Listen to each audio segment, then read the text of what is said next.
my notes.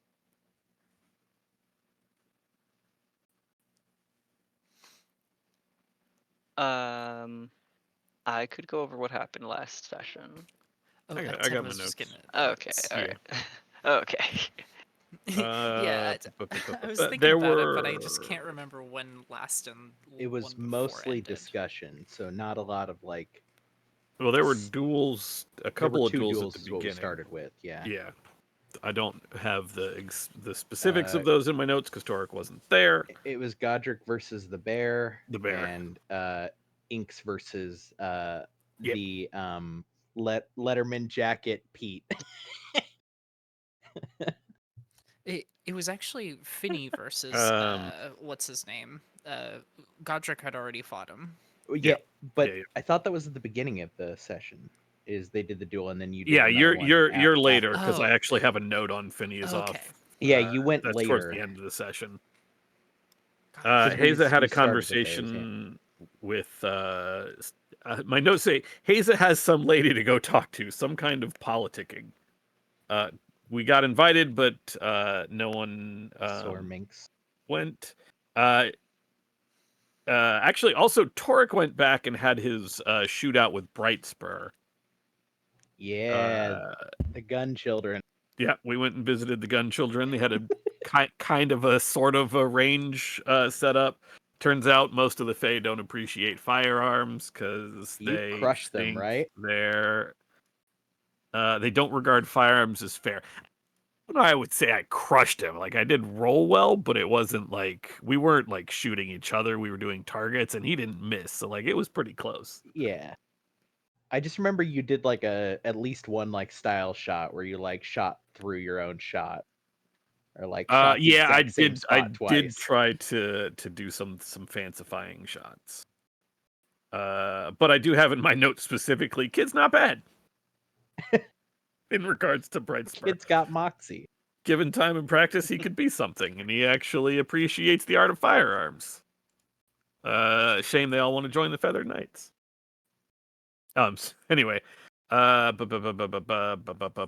they started messing around with blades, so Torek left. And spent some time in that glade that Sir Ingress mentioned. That night we had the conversation with Ulvius about what had gone down. Ulvius let us know the story of his past of dealing with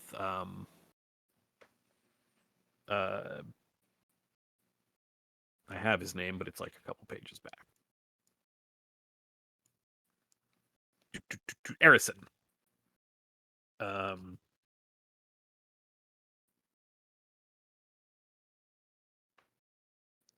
And kind of all agreed to just sort of communicate better going forward, or at least.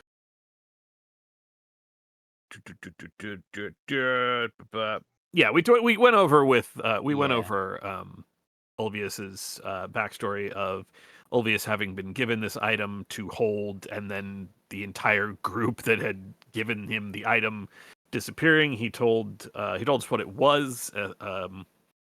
A device which creates residuum, and told at least Torek where it is, but several people didn't want to know.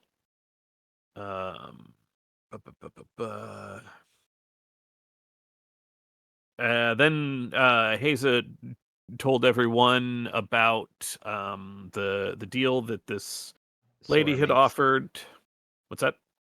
Her name is Sorminx, and I Lady believe she's of Sorminx had the offered. Water Court. Yeah.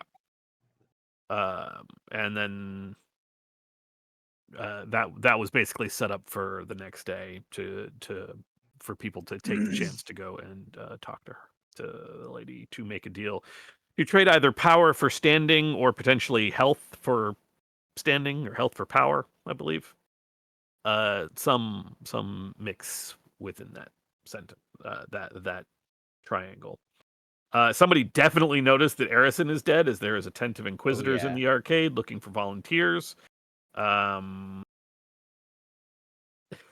My notes say, sat and watched them while the others went off to sell their souls or their firstborn child or whatever. Finney is off. Yeah. Actually, I have no idea and don't care. But that is when Finney went off to fight the bear. The bear guy. Perfect.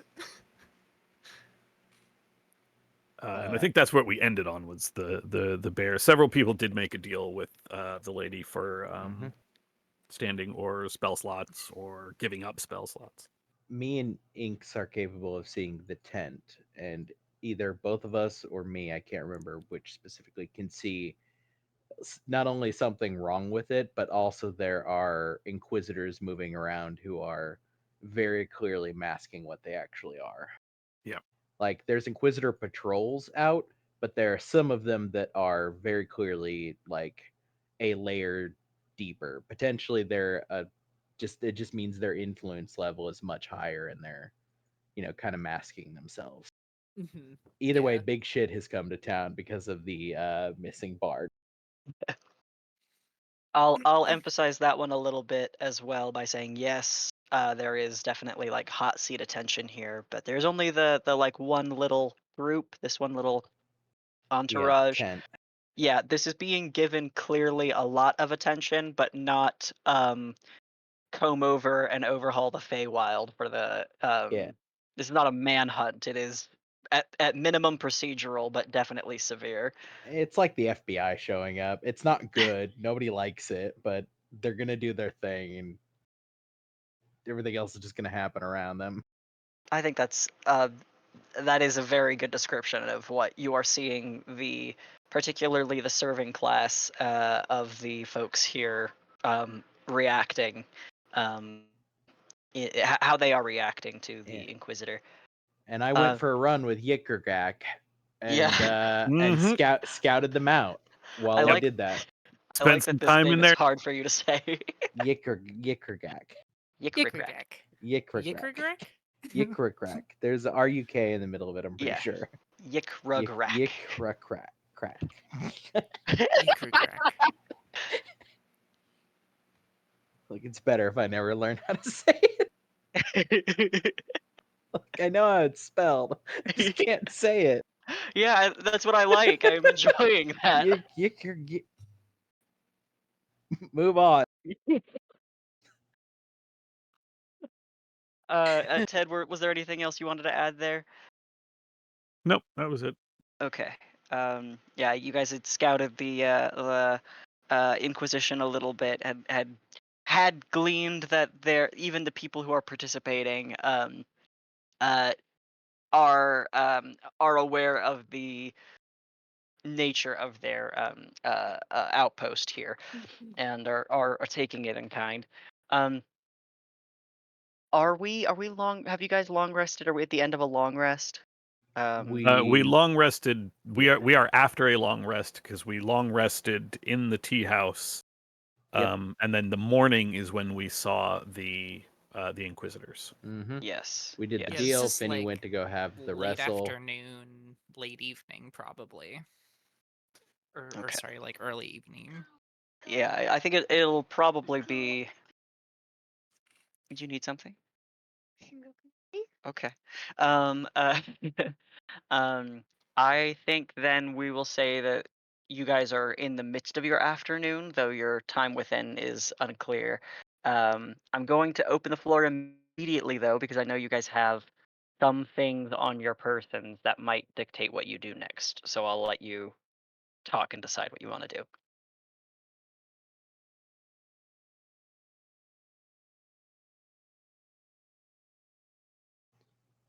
Would I be right in thinking that me and Inks are probably kind of out of safely dueling window?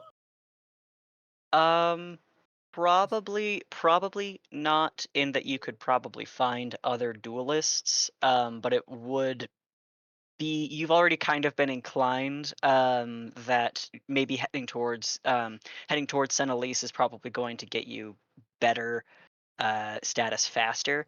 Yeah, Um, at you least also have for an invitation. A couple of you have an invitation.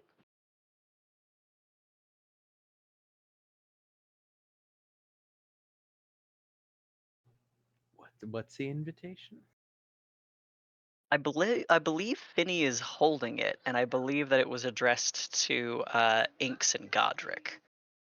Ah, yes. There was that invitation from. Oh, was it the Fate Weaver? Yeah, Yeah. the Grey Ladies Oh, is yeah. Sorry, the Grey Ladies. yeah. Um, and yeah, she shared that with Godric and Inks, like in the morning, because we got it at the door of the tea house. Mhm. Mhm. Yeah. So that is in their hands now. Mm. Hmm.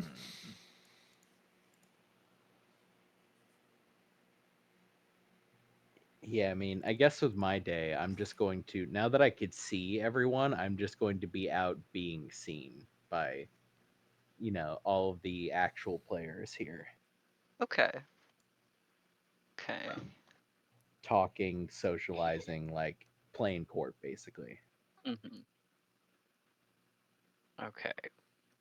One thing that you notice, and this is by cause of the challengers you've selected. Mhm. You find that you have some difficulty rubbing elbows because Yikragrak is always close by. Uh-huh. I'll give you some more stuff in a little bit, but I'll go around and figure Yeah. out what else everyone else wants to do.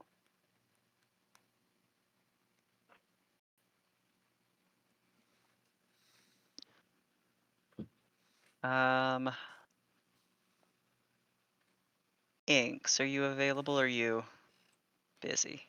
I'm here. Okay. Is there anything that Inks plans on doing after doing her trades with um Lady Sorminx? I didn't really have anything in mind. Okay. Ulvius, I know that your MO is kind of follow the crowd, but is there anything else you wanted to do today? Uh, excuse me. No, not really. I mean, I think, um, even with regard to following the crowd, like I will hang back with them so long as they're not doing anything too public or too social. But if they are, I'll probably just go back to the tea house, as I figure best thing I can do under current circumstances is lay low. Yeah, that's fair. Okay. Toric, is there anything that you are planning for the day? Nope. Okay. I will go ahead and burn a spell slot, one of my third level spell slots, to cast Aid once again on myself, on Pakareva. Who's getting that third? Who's getting that third slot? It would be Ulvius, but Torek is not happy with Ulvius still, so we're gonna give it to. Nah, we'll still give it to Ulvius. Ulvius needs to survive. Finny, is there anything that you want to do? Probably after sharing a drink with my pal here, she'd probably just go back to rest in the tea house, because she also doesn't really like what the Inquisition means, and the best thing she can do is lay low. Okay. And Godric, now that you've got a second, is there anything that you want to do specifically? Um, I can I look at this invitation again? Mm-hmm. It's just an invitation for you to come to visit with the Grey Ladies. They are interested in meeting you personally.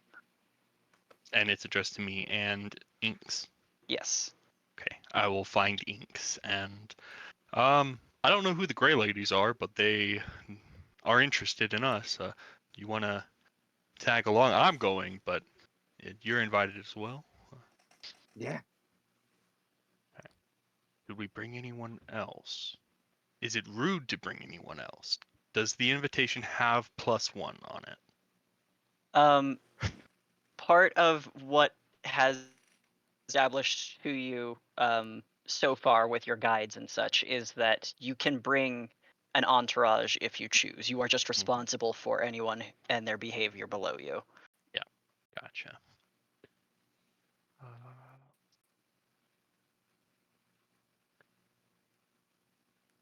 Well, I Is think it'd be anyone rude else not to offer. interested in going along with us? Sorry, I didn't hear you, Doug. I said, well, it would be rude not to ask people. Mhm. I'll go and start looking for folks. I'll start looking for Haza first, I think. Yeah, I'm just out and about. Mhm. It'll be fairly easy. Actually, it'd be weird because you're seeing me talk to people you can't see. So I'm just like talking to air.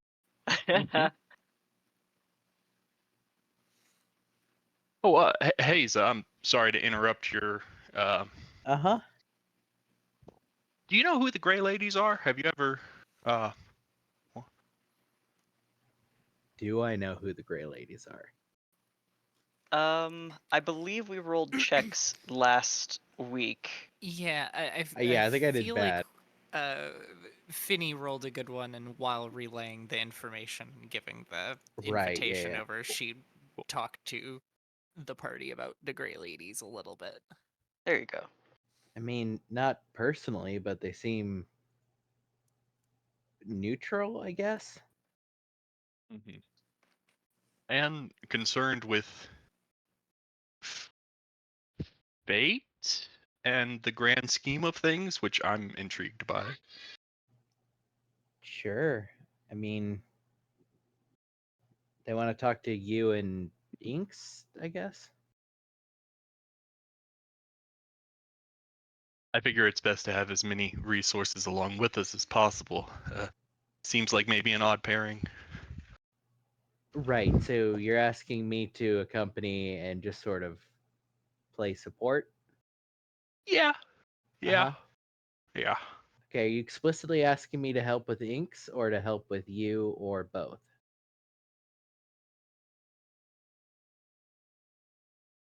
All of the above. I think Okay. honestly more help with the situation. I don't have any Yeah. concerns too much about Inks or my own behavior, but just I don't know what we're getting into, and so I want you to watch us get into it. Okay. I mean, as long as it's are you approved to bring me? Yeah, yeah, you're my buddy. I mean, the invitation's to me, so I think the responsibility falls on Inks and I. Right. So I mean, I guess don't if all else don't embarrass fails, me. yeah, I mean, per propriety, if they say nope, no visitor, I just leave. It's Yeah, fine. yeah, sure, it'll be fine. Okay, well, since you're the one meeting with them, though, I'm definitely going to be taking a back seat.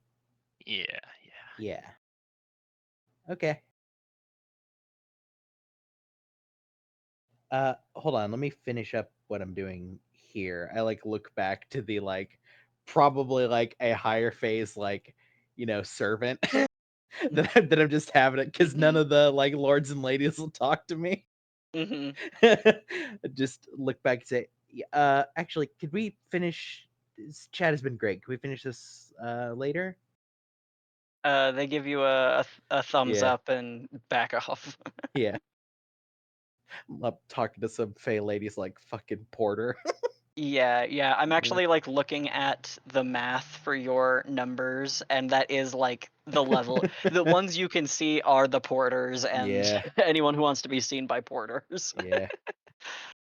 Just talking to the weights, the like upper echelon wait staff, Yeah, the the like 5-star. butler area. Yeah. Yeah. Okay, I'll go with Godric.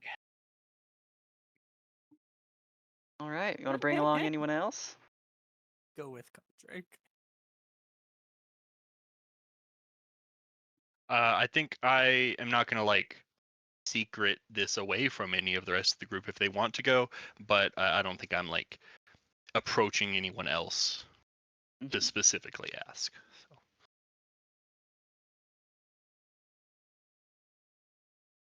What about you, Inks? Excuse me. I think I'd ask like individually everybody. Okay. Then does anyone choose to go with at that point upon invitation? Yeah. Awesome. Sounds like everyone else is going. All right. Yeah. Cool. Awesome. All right. Godric wipes a small tear of joy from the corner of his eye. Okay. Hold that thought, Godric. Just remember this moment of joy for you. I just like Um, whenever we all get to go do things together. As you are clearing the mist from your eyes, Godric, you see a small march of small line of spiders that are of modest size. They definitely catch your attention, and they are marching in formation towards, like out of the arcade. And one sort of stops in its path to turn its whole body and raise its upper torso, like to you, very clearly, like getting your attention. I'll take a knee. Upon doing so, the spider falls back into line, and you watch this little procession take off into the woods. I believe that's our guide. I'm gonna follow the spiders. All right, cool. Make me a survival check.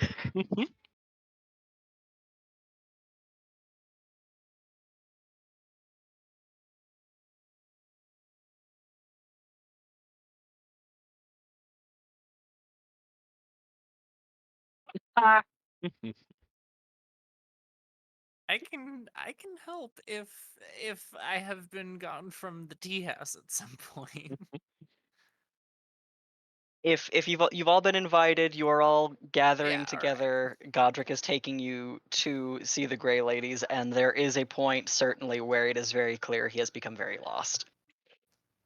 Okay, so I'm not really sure what a spider footprint looks like. Finny,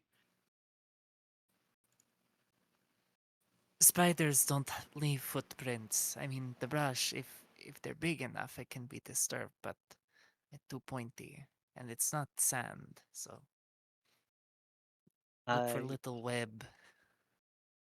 Yes, you actually do find the fine silver trails that actually do hang from the boughs of the trees in what you can now see as a path. Um, in fact, Godric, turning your head, your halo catches some of the lights of these silver threads. And once your attention is drawn to them, instead of looking down where the spiders were walking, trying so hard. um, you can see the sort of rugged path that cuts, not even cuts, but just follows the trees and winds into the wilds. Uh, Assuming you follow? Mm-hmm. Yeah, hell yeah. Okay. You begin your small processive march, not so far away from the arcade that you cannot hear the commotion of the population, those of you who are able to hear and see them. Um, as you walk, shrouded on either side by these fine silver filaments, um, there they become denser to a point where they are hard to um, see through in certain patches, though still kept away from your feet and sort of kept in the higher, or sorry, in the lower branches of the trees at a higher level.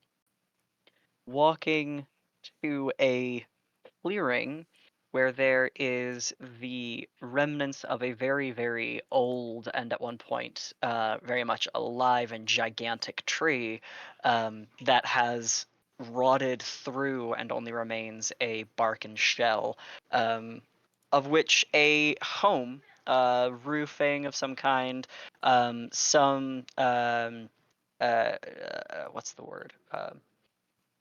Plaster has been applied in certain places to fill holes, and then dominantly there is the trailing, skittering paths of spider webs and walking spiders that sort of veils the whole thing.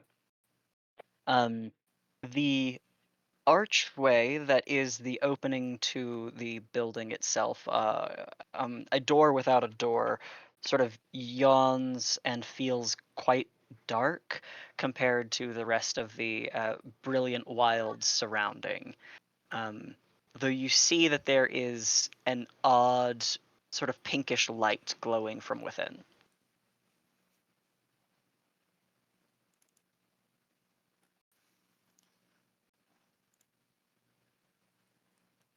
I will approach the pinkish light and um, could you describe it one more time? Was it like a doorway?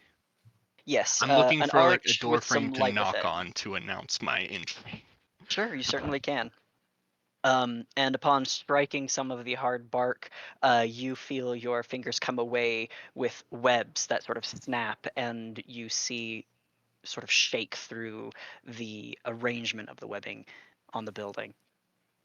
And you hear from within, "Enter if invited." And you know you have been invited, so you are permitted to enter. Okay.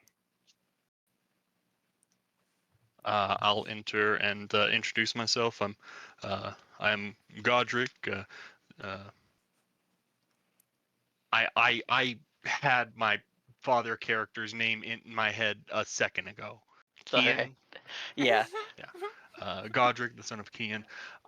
This is my companion Inks and our uh, friends. You see within this room, very lightly illuminated by what you can now see to be a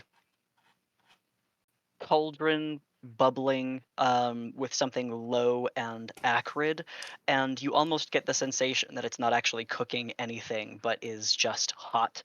And from underneath it emanates an ever burning crystalline formation of pink glowing flame. um, you see illuminated in this pink light, however, the faces of three women, each of them sort of veiled under black. Um, each of them veiled with black, but you can still see their features in the little bit of light. Their tone of skin is gray. One of them has a very deep colored gray skin. One of them happens to be very almost white, and you immediately almost think that this could be Shadar Kai. Except that you can see that each of them, their faces are disfigured under their veils. Where their eyes should be, there are the sproutings of many. Um, and these figures are all sitting together with steel and bone needles clicking away at a tapestry that they are knitting in three parts simultaneously, the fabric of which is, as far as you can see, entirely black except for something that sparkles and glitters as they work.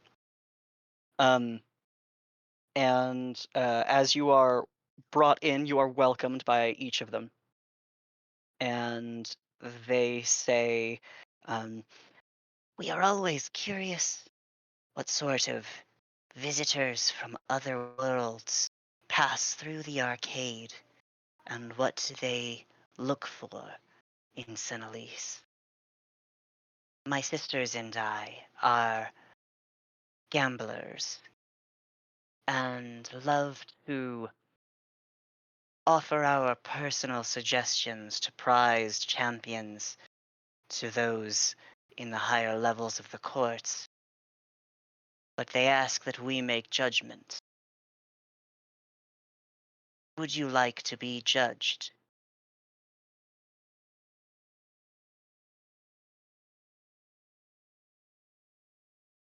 Ooh, what does that entail? Another one speaks up and says, You may offer a few pieces of your hair so that we may weave it into our carpet of fate, and that bond may brighten your opportunities in the future. Being promised in alliance to the fate spinners is known as a boon in greater circles. You use the word may. Does that mean there's a chance that won't happen? Another one speaks up and says, each Fae may like who they may like, personally or impersonally.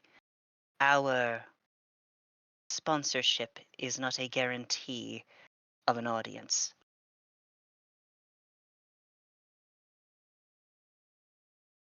Oh, this shouldn't be a Your problem then. I'm very likable. I'm certainly honored by your invitation and your offer. Is it the case that this is um, a favor that you are offering, or are you intending to test us? And if we pass, we receive this uh, this recommendation. It is a trade offer. Your hair, our word.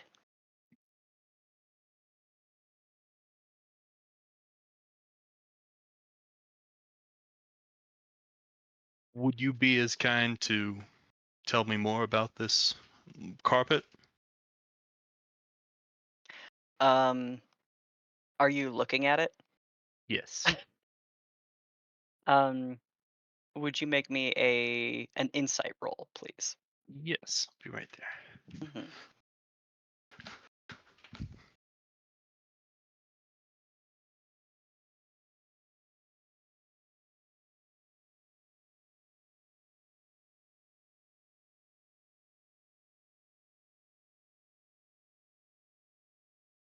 Okay. In the carpet, as you are looking upon it, you see the black material is fighting against this thing within that is glimmering. And you can see many colors even now with that 17 you can see some of the like colors within the blackness, and you are catching some of the definite other like offered hairs that have been braided into this. um, and you have the when you are looking upon it, you feel as if you are looking upon something that is aeons old, and that it is more akin to a mythical object and like relic of your own like historical type than nearly anything else you have ever seen.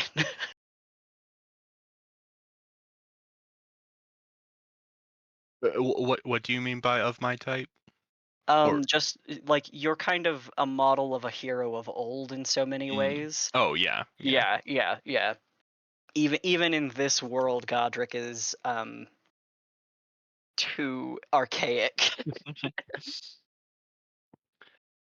um, their reply is that this is their duty, this is their calling to weave fates together as is directed by the will of the tree, of the great tree, as they say in unison.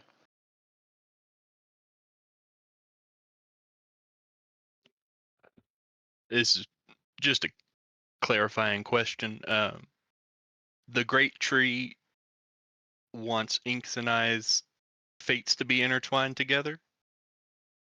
All three of them say, we want to entwine your hairs, your fate, where we know they may best be at advantage.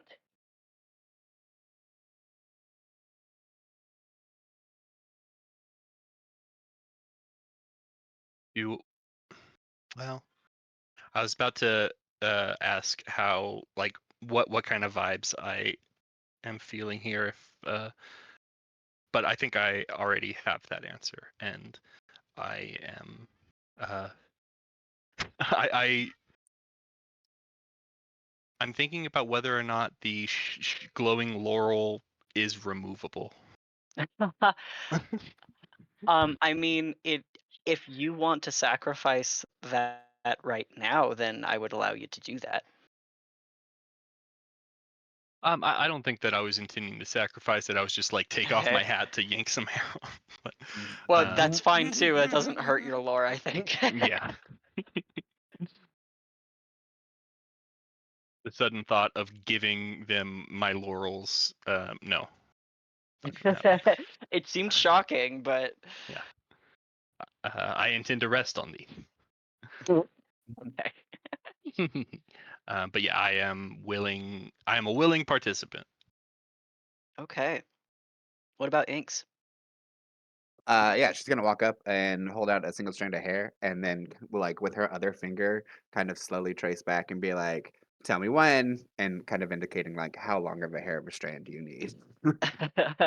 They'll take a little snip of your hair. It is unnoticeable to you. Okay. Yeah. And as these fibers are collected from the two of you, they sort of trail through the air in the way that you kind of imagine musical notes to sort of drift around, and lend their way into the spooling fabrics at the knitting needles of the fate spinners, and they work very quickly. The two of you feel something grounding, as like it almost feels like two firm hands are being put on like your biceps and just being held in place as you feel something like set, and you each gain 4 points of status for your sacrifice or your trade. Woo! Ooh, getting close to Haza. The fate spinners do offer to allow you to stay and continue to socialize, but this is what they offered to have you come for. Great.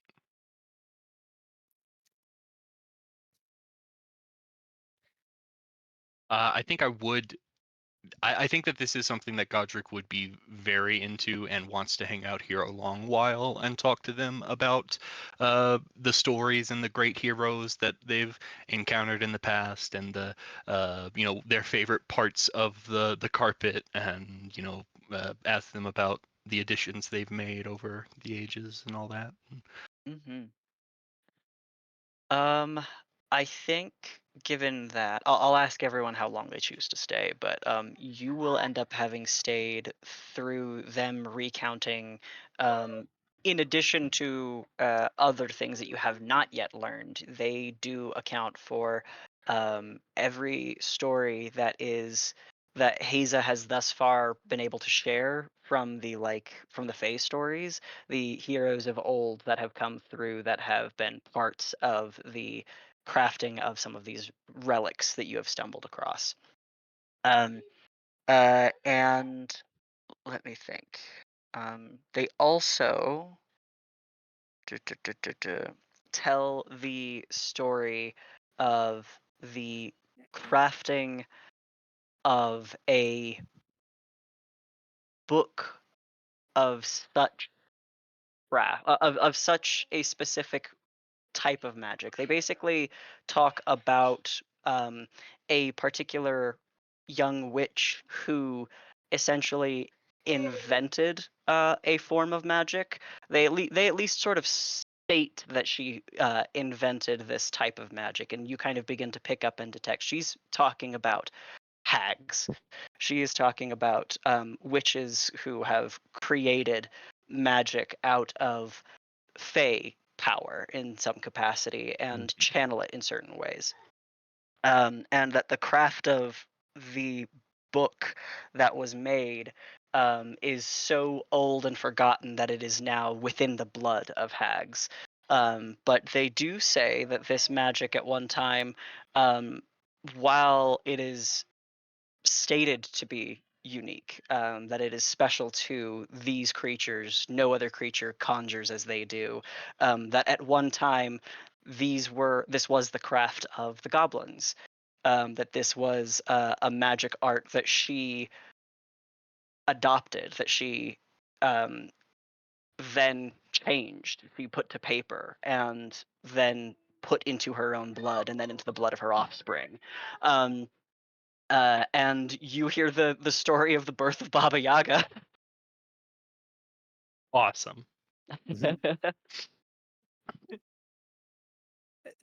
Did the rest of us get invited inside? Yes, you were all invited and introduced with when Godric brought you in. Yes. Yeah. And now, I'll give the opportunity to say who stuck around to hear these stories. Finny, for sure. Yeah, I'd stay for and some stories. and if anything, would probably ask very innocently. Oh, well, I mean, you say that it is been integrated into the blood of her offspring, but surely the paper copy has been preserved in some way, oral tradition to writing, and someone must have written it down like an old recipe or parts of it in a cookbook somewhere. One of them kind of gossipingly says that she's never seen hags to share things beyond 2 generations, and and the other two kind of giggle. Um, they say that it is not within a fashion often that hags may scribe their magics. It is a rare occurrence. Paper is highly flammable, and it is easy to get back at a sister by just destroying her work. Yes, yes. I guess that's why all of our pie recipes were written in charcoal on the walls. Hmm, worth a shot. I think you are putting pieces together that these Yeah. old bitches don't have. Yeah. Which is half why she is asking these questions, because she is so nervous right now. She is fucking so scared. I think that you also, while you are here, you learn that the tradition of the three is like is I think that I will share this with you because this is pertinent to you and something that they would share, that this holy power of three that they have within the Feywilds is definitely a hag necessity. As they explain as they explain to Tanya, her sister, and Oberon would be considered like 3 Fey powers of this realm that effectively cover all types of Fey or creatures here. They have dominion over technically all of them. However, the Baba Yaga and any of her kin, while they are Feyish, at one time they weren't.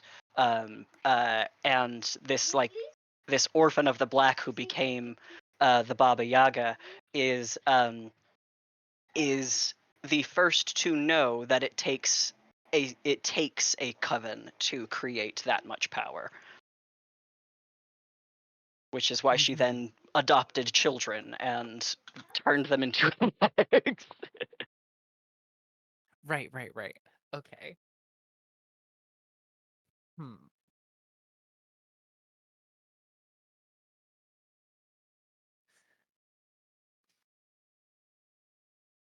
Lot to think about. I'm happy to Man, go over other lore too if I have to.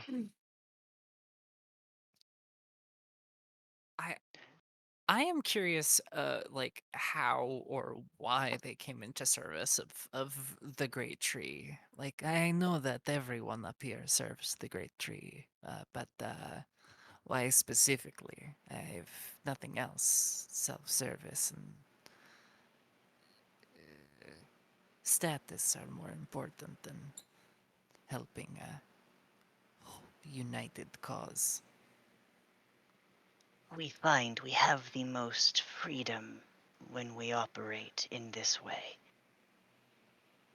If we are only to be dictated by the great tree, then we are given much to the voice of the tree.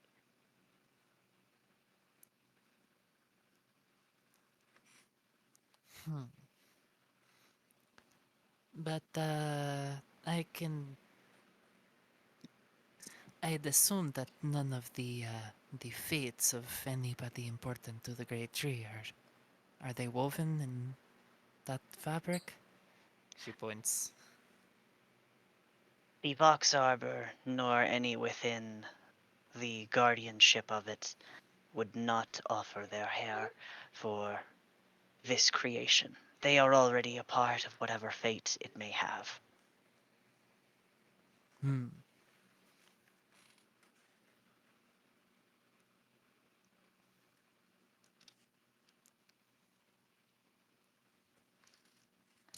Any other Interesting. questions?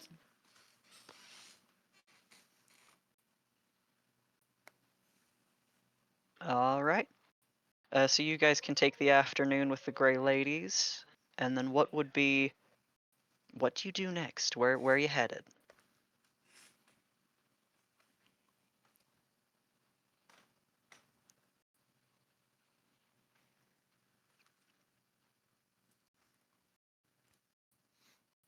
I don't know if you still consider me your guide, but I would advise against going back to the arcade. Maybe we should push on to Senelise. Sure. Whoa, really? That was easy. I mean, I'd prefer to go back and maybe say goodbye to a few people just for the sake of propriety, but Asa and Yikragak. Doesn't exactly roll off the tongue. no. That's fine. Yikragak probably doesn't have a tongue.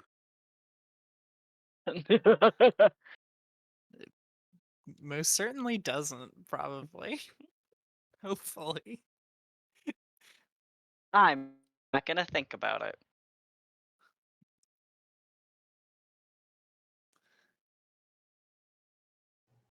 Okay, it sounds like stopping in at the arcade and then moving on. Is that right? Yeah. Yeah, that sounds good. Okay. Is there any formal things that must be done at the return to the arcade? Say goodbye to Yikragak. Probably do a formal goodbye to Sora Minx as well, just for Okay. the sake of propriety. Okay. She'll wish you good luck. She thinks that you guys stand a good chance, but she also doesn't seem too tied up in. She got what she wanted from you guys. Yukragrak is devastated Yeah, and I know. weirdly. Yeah. Look, you just keep working here, and then, we'll see each other in the next place. Soon. Yes. Yeah, yeah, yeah. You just got to get there. Very soon. Uh She huh. starts looking around for more prey. Yeah. Just the second the eyes go for prey, it saves this opportunity to slowly shuffle off. Slink off. Just do, do, do, do, do. I'm not saying you created a monster, but you definitely gave it motivation. I mean, See, maybe that's all she needed. she's not so bad. She's kind of like me, just focused in a different direction. A very strange direction, but incredibly understandable, actually.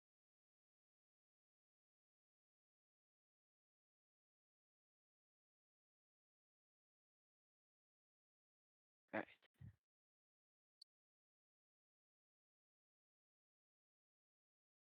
On your way out of the arcade, let's see. There we go. Okay. On your way out of the arcade, you are following what you know to be the path of traffic that is leading towards Senelise. It feels as if it is a somewhat easterly direction. Um, and on your walk, you encounter a number of these sort of small processions in various volumes, including, let me see. Um,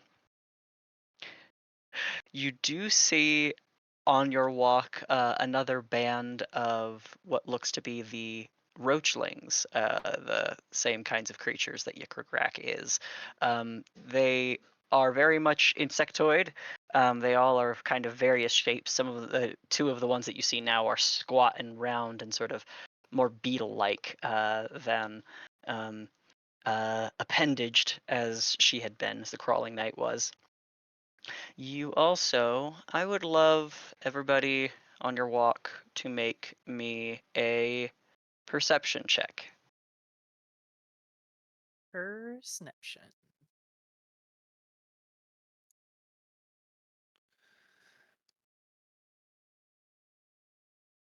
But of course.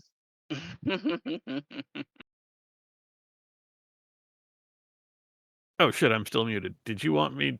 Should I roll for Pekareva separately, or should I just have Have her roll assist? separately. Or if Okay. you want her to give you advantage, I guess. I'll roll, and then I'll roll for Pekareva because that's just more amusing to me. Does it involve hearing or smell? Not this one. Actually, smell. She gets advantage. She's Let's straight up better than go. me. She's She's better than also the all of only. us. She's the only one who meet the DC. Thank you, Pakareva. She tells you that she smells something suspiciously of carrion. Something that is old but not rotting, and very dead and bad, and not very far away. Can she tell me a vague direction? She can, and Then it's I will just gesture that way with my head and say to who's ever around, "We got something up ahead, dead, old. Not really carrion though." Oh, good Yeah, to know. Are we walking at it? as Sorry. yeah, getting closer to it. Yeah. I think all of you begin to pick up the smell as well. It's not overpowering, but it's distinct. Sure thing. Well, I'd like And to must make get use of into my my divine hand. sense while we're walking around. okay, we can. Yeah, hold on, buddy. Do you want to close the door and you can play in the mirror? Okay, come on over. Here. Sorry, I'm just trying to help him figure this out. Is this what you wanted? Oh, okay. Well, all right. Okay, I'm back. Divine sense, and then what else? Was there anything else? I Oh, I think said I Ed was was. also saying something. Yeah, I just said I'm slowly sliding the musket into my hand. Okay, perfect. Okay. Um, Divine sense does trigger because I think divine sense detects Fey. Is that right? I'm pretty sure it's only evil.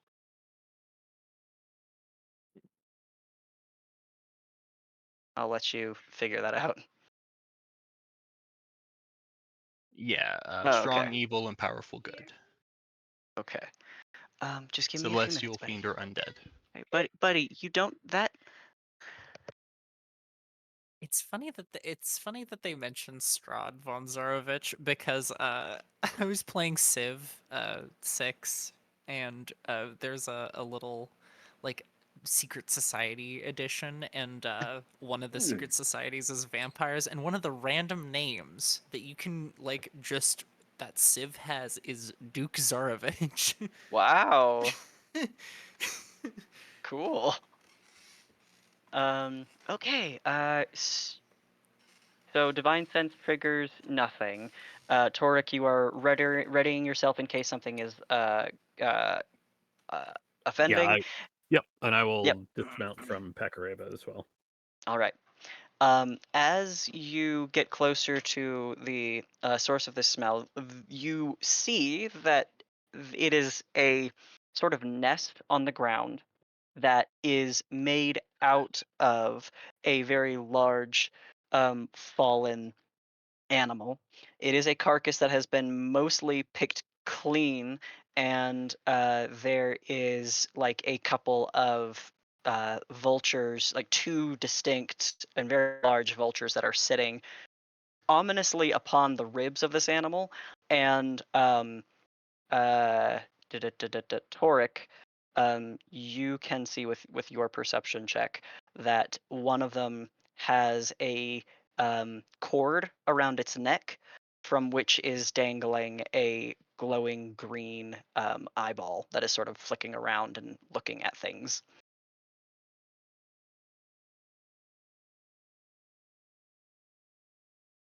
Somebody's bird's up ahead. One's got a collar or something. Okay.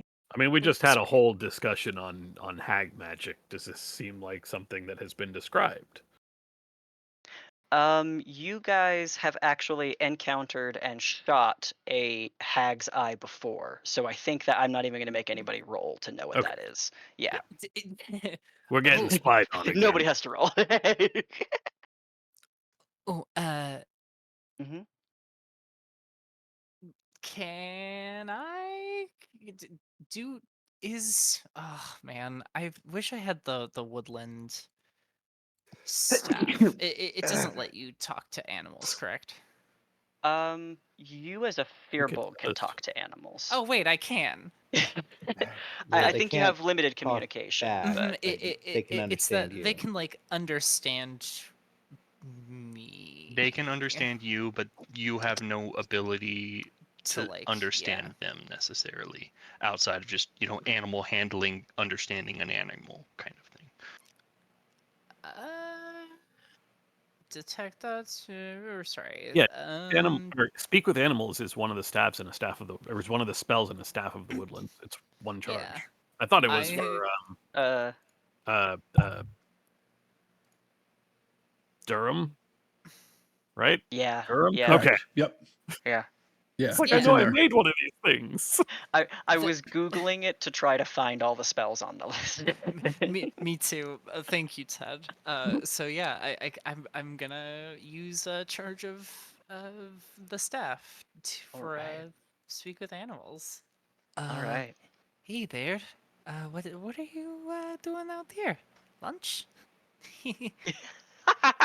uh, um, a little shiver of your spores kind of rains over them. And one of them says, "Keeping watch," and sort of shrugs his shoulders and like steps around. He's eyeing you very closely.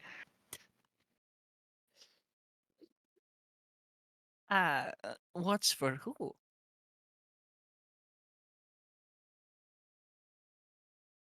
Keeping an eye out for anyone who's looking. And you can see that its chest like does fluff up. It is proud of its charge.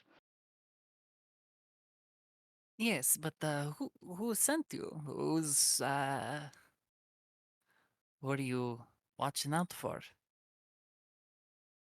Like your employee, your master. I don't know. You don't look like a pet.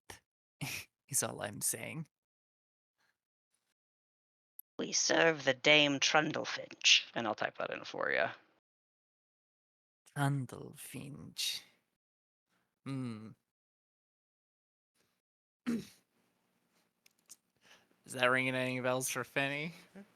I'll let you roll a history check, but the DC will be kind of It'll high. be This very name is high, not probably. particularly high. Oh, damn. Yeah.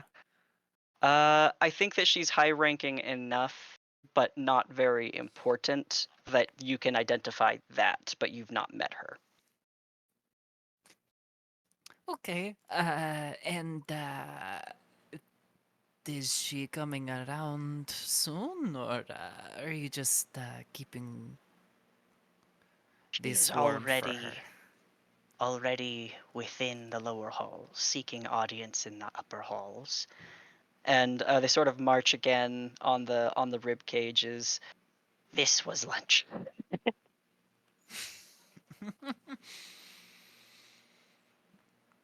looked good. So she's making her way up to Senalis. For real? You know that? I mean, she like looks around to the others and like talks telepathically with the you you know that they're not friendly to she like looks around again and like very vaguely lifts up the eye patch. The both of them like flutter their wings in kind of excitement, and one of them says, "There's a vie for power. The sword is falling into the wrong hands, and we hope it is ours."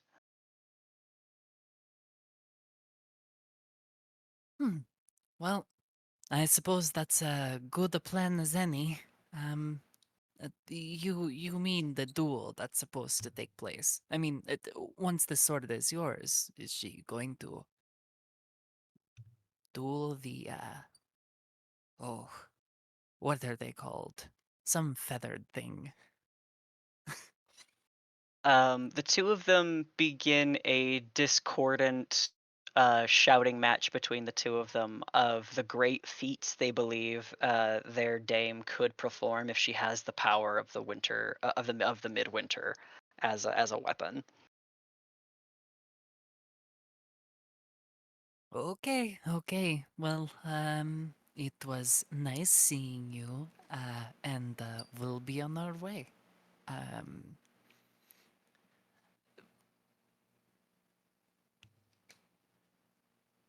she sort of does like a little curtsy and turns back to the others. Eh, I wouldn't worry about it. Just another person going for the sword or whatever you. She like stops herself and speaks in people's heads. The midwinter, the one you're looking for. Mm-hmm.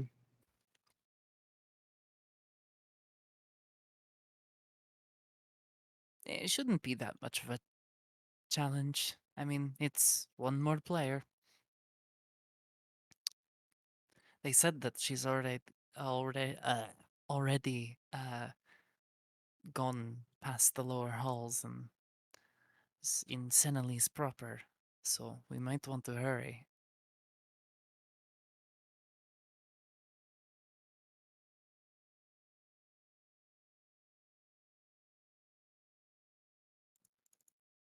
And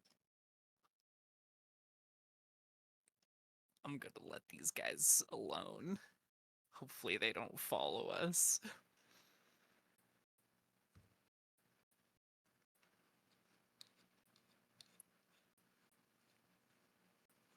Sorry, I was muted. They Oh, are you're all content with where they are.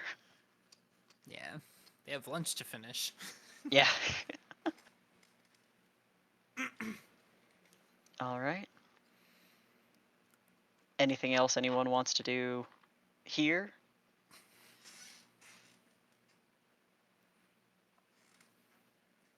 Okie dokie. On you go. Let's see. Your march towards Senalis will take you into the nightfall, and it becomes important that you take time for your long rest.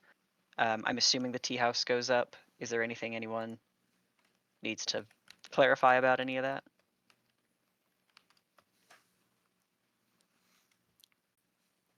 Okay. No. Then I'm happy to let you all take your long rest, and can get you back on the road. Let's have Yes. smiley faces in chat when your long rest is finished. Sorry, I didn't. What was that, Riley? Oh, I was just musing. Long rest. Okay. I get to roll charges for my staff, which is 29 days.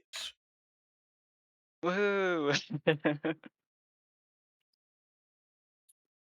is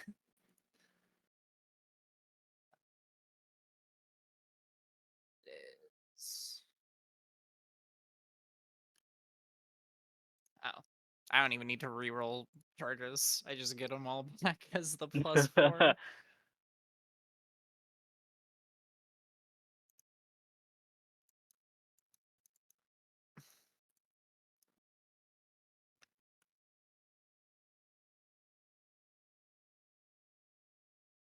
Right. Doug's AFK, but I'm pretty sure that monk long rest is not too difficult to manage. Maggie, how are you doing? I'm done. Okay, all right. All right. Headed on your next walk in the next morning. I will do aid again. Okie dokie. Thank you.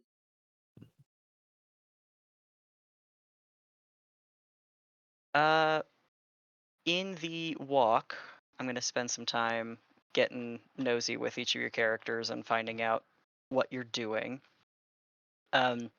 Ulvius, you've been trying to keep a slightly low profile, and you have also been sticking with the group. What else have you been up to in your walk? What would be interesting to Ulvius in trekking? Obvious is trying to be on his best behavior.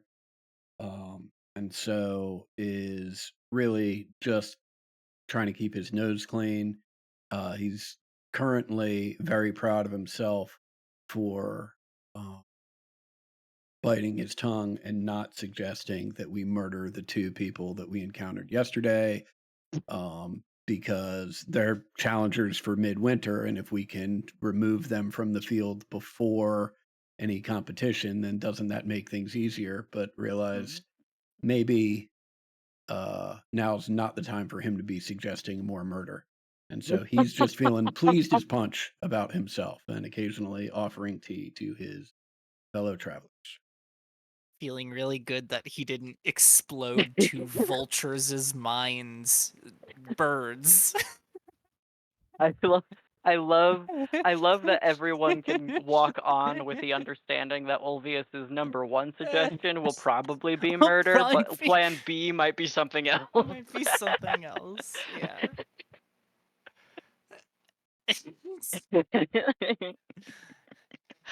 That's it. He's All feeling right. proud of himself for personal growth. I agree with that. I think that's wonderful.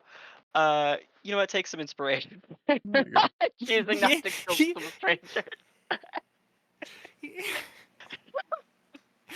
I just I want to clarify: the imagine him- strangers were birds, right? Yeah, Yep. they're Yep. Okay. uh-huh. Yep. Listen, he still curbed like the dirge curbed still the urge. existed to like Uh-huh. try to kill them. I do just imagine Ulvius walking around like a steamboat Willie, like happy as can be, whistling soon after that. That's so funny. Oh, okay. Haza, how is your trek going? What's on Haza's mind? I don't think a lot other than just enjoying the process of walking while Mhm. also getting to see some cool shit. Like we're in a, you know, actually probably this as we're getting closer to Senlis, there's a lot of like little flashes of nostalgia that aren't really tied to anything, like things Yeah. that Haza can kind of remember. Where she's like, "Oh shit, that kind of feels familiar," but especially as we get closer and closer to Senlis. Yeah, I think you are actually getting to the point where you're having that like olfactory nostalgia in a really strong way. Yeah, Like present more than perhaps any memories you may have of this physical location. You smell this place and and like the florals and the wood here are like tickling a very old part of your brain. yeah. A lot of just silently, probably uncharacteristically silent for long periods of just looking around. Very Interesting. wistful seeming. I like that. Inks, we are hiking in the Feywilds towards Senelise. I'm asking everyone how they're walking, how they're feeling. I don't know if I understand the question. What's on Inks's mind as she's coming up to Senelise? um, well, she has her purpose for being here in the first place, so I think that's kind of, if not at the forefront, like pretty close. Um, um, I will say a question that I didn't ask earlier. Apologies, but the weave thing mechanically, was that just to get the 4 points, or like we gonna learn something later on? Something may happen later. Okay, so then she's thinking about that. um, yeah, genuinely very curious about that. And then um, I think she is very dedicated to making um like scoring as many points as possible, because she's trying to demonstrate that she isn't just fit, that she like Mhm. is, God, what's the best way to say this?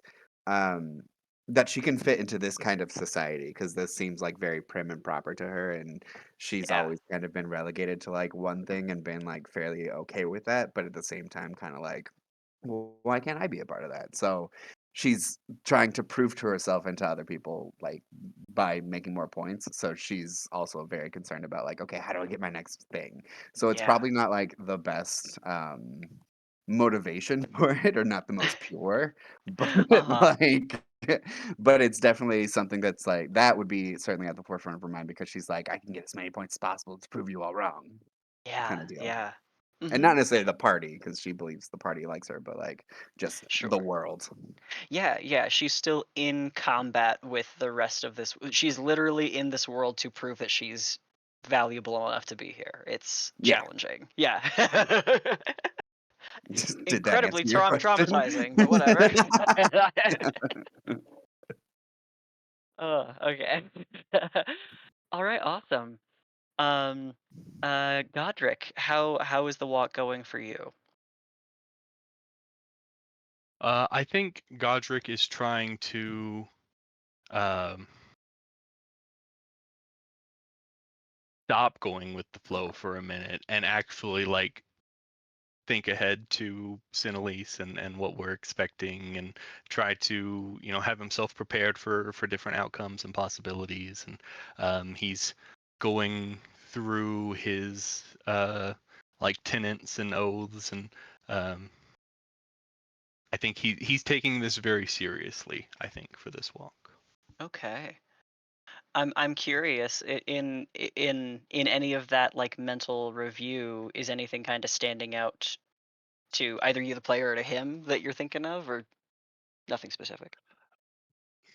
I have been actively picking out spell slots, so nothing nearly as poetic. I am just prepping spells and putting a lot more thought into it than I usually do.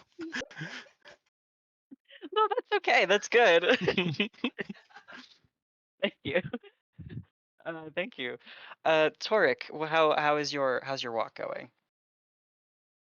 Fine. It's a nice place, but Torque's not really. He's keeping an eye out for stuff, but that's about it. He's just doing the same thing he would do if he was anywhere else. Yeah, yeah. Is there anything about this place that sort of, I guess he's talked about some of the historical events and locations kind of being somewhat interesting, but has there been anything that has really taken his attention so far? I don't think anything specific. I mean, the entire area, it's the Feywild. It's like a wilder, crazier version of where he's from, and he's certainly taking the time to enjoy that sort of like plus level of sorry, coding thing. Like, The I was high about no. color, the Yeah, yeah. I had a moment of I yeah. got that one.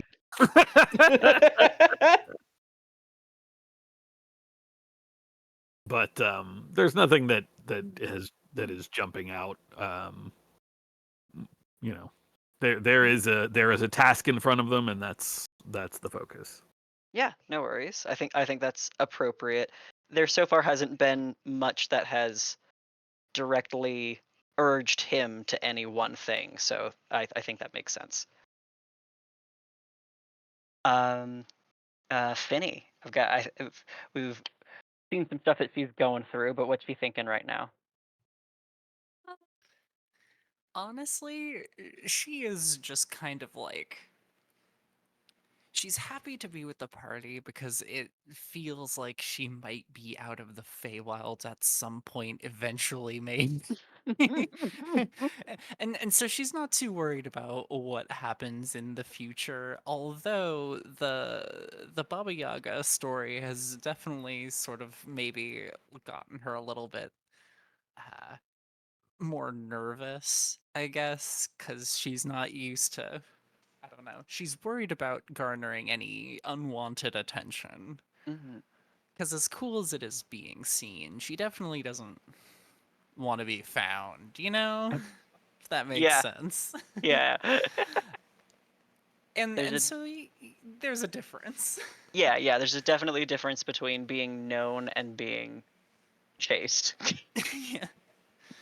And so yeah, just probably riding her broom and maybe asking like floating up next to Ulvius and sort of asking, "Oh, you seem to have seen a lot of magic wares and things. You're like the magic expert of this group, no?" Oh, well, I mean, I don't know. I know a thing or two about magic, but everyone's got their specialities, I guess. Um, why do you ask? Oh, no. I mean, the rest of the party just, I mean, you seem like a worldly kind of guy and have seen a lot. I was just wondering if you know of any. Have you ever encountered any false eyes? Like ones Uh, that work, though. Not like just glass ones that you put in.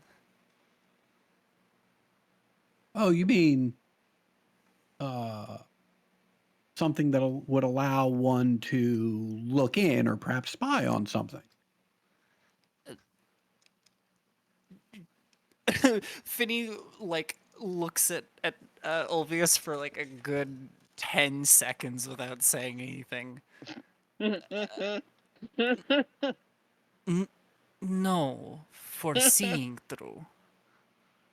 Like an eye, and she like points at the eye that's not under the under the eye patch. Like an eye. Unless your eyes are both, that would be unfortunate. I, I'm afraid I don't understand. If a false eye.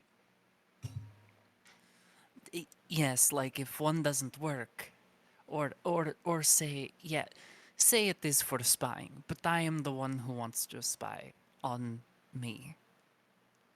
Does that make more sense to you? Uh, well, yeah. I mean, yeah. There's all sorts of magical items that would allow one vision that they might not otherwise have, whether it's because they're missing an eye that they were born with, or perhaps they weren't born with an eye, or if they want to see things in a way or see into places that their God-given eyes wouldn't give them the ability to see. uh, she sort of sits back a little bit on the broom as she's floating along next to him. Oh, well, I mean, I'd go for just the vision, but I wouldn't complain about any extra features. Do you know where to find one? Or perhaps enchant one yourself? Um, Obvious tries hard and fails to conceal a broad grin and just responds, "Well, I have been known from time to time to be able to procure things. I've made a mental note of it." Well, thank you for making a mental note. Hopefully, if you happen to procure one, I will have something to trade. Perhaps. She winks. I look Blinks, forward to I that day. guess. And goddamn you for turning me into Rocket Raccoon, where I'm just going to be running around being like, "I want that dude's eye. Give me that dude's glass eye." But yeah. Cool. Yeah. I'm Alright. so glad that nobody asked about the weird hag eye that she has. Went just right back under the bandage.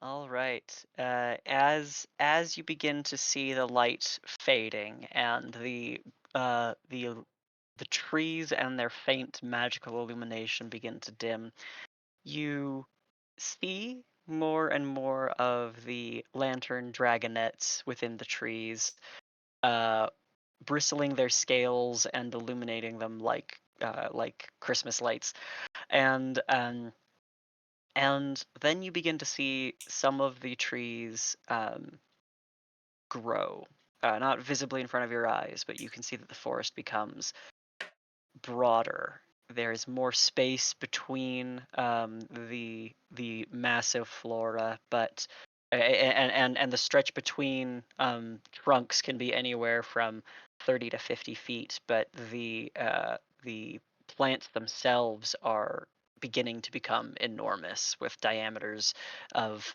10 to 12 feet in on some of them. And then, sort of abruptly, you see a path that you've been walking that has not been paved suddenly become paved with cobbles of crystal and colorful stones that wind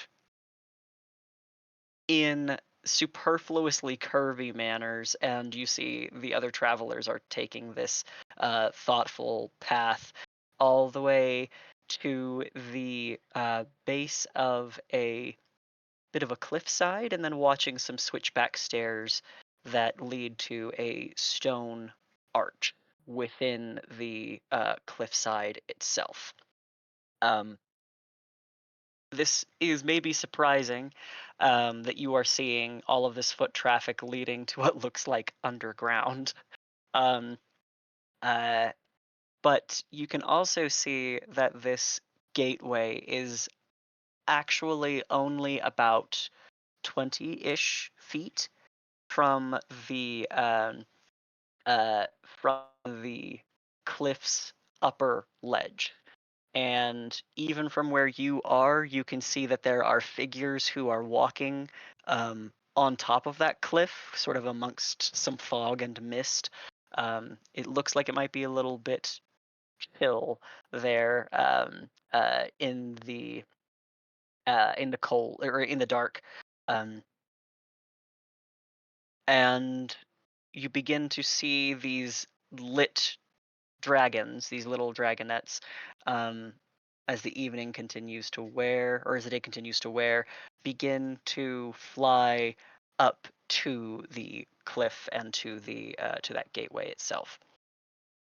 Um, you have the option to rest here for the night and try to approach the gate in the morning, but you could get through tonight if you pressed.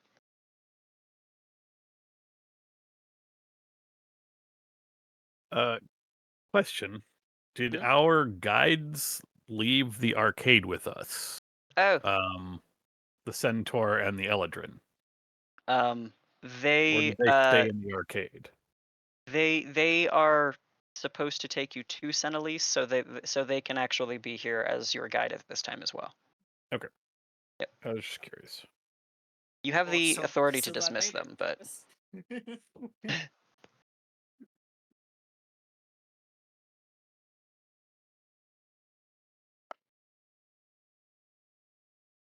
want to head up in the Cool. morning, or do you want to go tonight?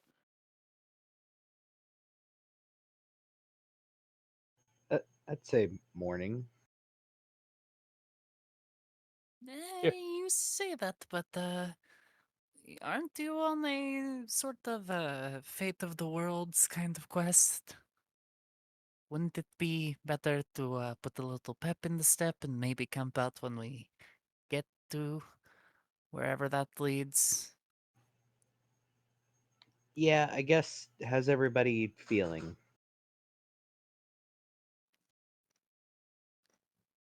Fine. I mean, I could go for days. Hmm. Okay, I don't let's do know. that How are then. you, Benny? And she like looks down at the broom with the skull. You Good, swear you good. hear the jaw move.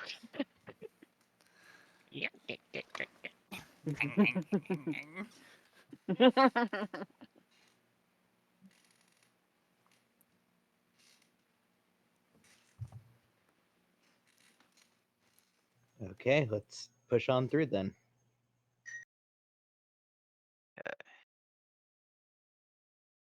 The other folks who are making it to this gate, this lower gate, at this hour, as you sort of meet what becomes the line for entry, most of you can see the other folks who are in line at this point. I think only Finny and Olvius have somewhat dimmed vision comparatively. Um, but the folks that you see here are of a slightly different sort than you have thus seen. Most of the Fae you have encountered have been of sealy kind, have been bright creatures with some extreme features, but like crooked and even sometimes wicked smiles. But the folks who are beside you now have more sullen faces and eyes that look more alert, and teeth that do smile, but in the same way that a summer fae does not reassure you with their smile, these ones do nothing but set you on edge as well. Uh, they keep to themselves even more dramatically that you than some of the other strangers you have thus bumped into. Making it to the gate, after climbing the switchback stone stairs, at the point of each switch, there is a statue of one of these dragonettes that are glowing in their chest as well, and sort of making a lantern. But at the top, at the gate, this stone cairn gate, um, marbled into the cornerstone of its arch, is the claws and head and spreading wings of a stone dragon that looks like these dragonettes in every way, except larger. And there is a light, the same radiance within the small animals is within the chest, mouth, and eyes of this creature. And as you approach, you feel what almost is the gaze of it fall upon you. Um, I need everybody to make me a con save, and Ted, you do not have to make this save.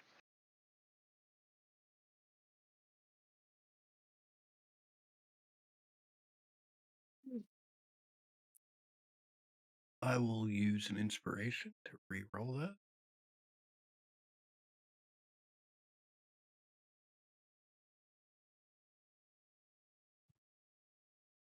Okay. Hell yeah. All right. Haza. Yes, you have saved. So Inks and Godric, you have Sorry, not. Doug. Yeah, I'm good. I am kind of curious as to what the hell happened, but okay. As you come up to the arch, those of you who even choose to look up at the sculpture feel the light within you begin to pour over you. Not like warmth, but like a soul searching surveillance. And this catches you so unawares. Um, Godric, for a moment as this examination is occurring, you are rent back to a memory of like farm life, um, and more simple living and growing into your physical strength. And the many errors that you made as you had to learn the difference between power and skill. Um, and in a nearly opposite fashion, Inks, you are thrown to a memory of scrapping around in the streets with other children your age, and feeling your nails cut into another kid's skin, as you're writhing on the ground trying to kick him off of you, and the both of you are frozen. This only lasts for a round. Um, but you walk on with that, like those weird memories just stirred to your surface.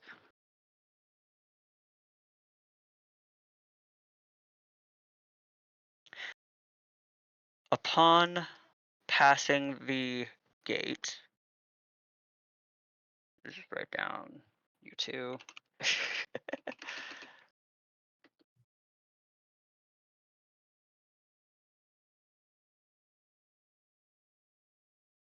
um, Passing under the gate into the underground, the stairs continue in a very subtle way upwards.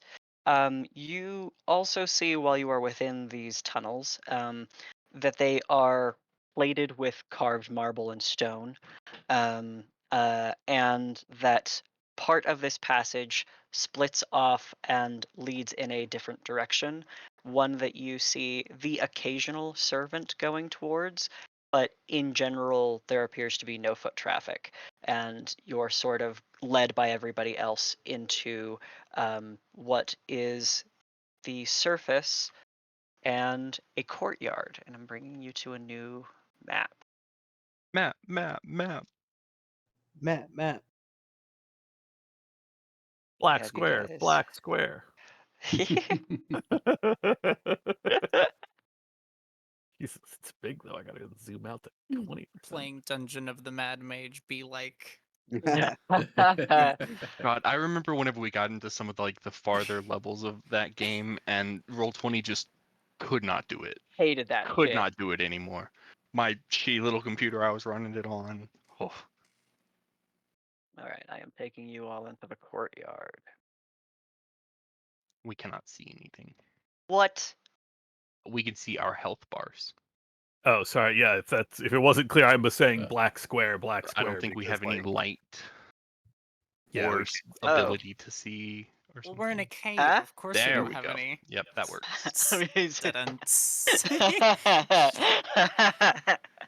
Don't Thank you. encourage me. Don't encourage me. I was kind of scared. I was like, this map is done. I did all of the lighting. Surely. And it was done. I just didn't turn it on. So that would have a problem. Okay. Let's see. Your entrance into this courtyard, you see it is fairly well trafficked by courtesans and servants, and here you are seeing a very very deep mix of the Seelie and unseelie types of fae. There are folks who are outwardly giving each other distinctive glares and looks, while others appear to be able to communicate with each other just fine. Um, um, Here you see notable features in the courtyard immediately. You can see that there is a ground stable across the way. You know, I need to turn on daylight. I don't know what the fuck is going on with this. Okay. You see that there is a stable across the way. There is a court that has been built of many marble pillars and is filled with a cloud of moving butterflies. There is a tree in the courtyard whose bark is made of silver and bears brilliant, dazzling, colorful leaves. You see also some more common places like a another communal kitchen. There is places to stay, and your guides will tell you that because of your station, you have offered housing. In the courtyard you are currently standing in, the buildings over here count as buildings that are eligible for your use. Um, you guys also have your own thing, but I mean, it's a good spot to put it in, Mhm. like a room to just make the door at, so it's Yeah. not out on the street. Yeah, and no telling if I've got to use a, 7th level spell for something else. Although I can just looking at my 7th level spells, if I do, something's gone horribly wrong. Yeah, I was gonna say we can only hope you don't. And to go over a couple of the locations again, you're seeing a courtyard full of butterflies. There's an odd stable. There is kitchens. There is a smithy. A receiving hall. A bunch of different things. And prominently a set of stairs that leads further up onto the hill, up onto the cliff, and to what is the great forest that is the base of the city of Senelise. You cannot see the city itself. You can see the trunks of the trees from where you are.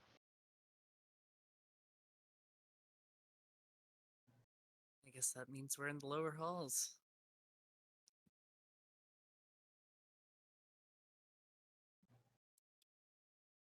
Who is this big fella down here? I think I want to go to the smithy. Go Mhm. rub elbows with the smithy. I also want to go to the smithy. Okay. Real quick, as you're passing by, just for your knowledge, Finney, there are some, it does appear to be silver constructs around that you see basically every Fae giving a horrible birth. Everybody hates these things very visibly. Interesting. Yeah, yeah. That one's just for free. It's too obvious to be ignored. And the smithy.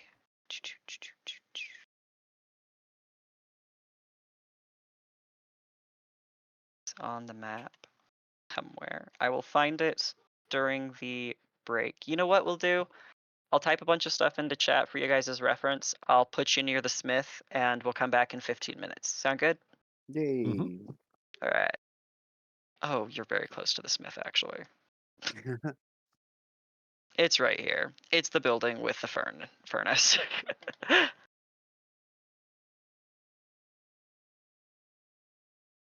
Yeah, you could get a room next to the smith, Maggie.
I get you.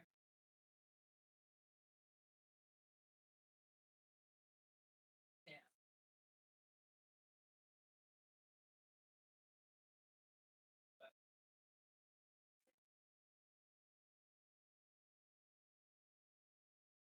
That's all you can do, right?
Wait, did we go on break? Sorry.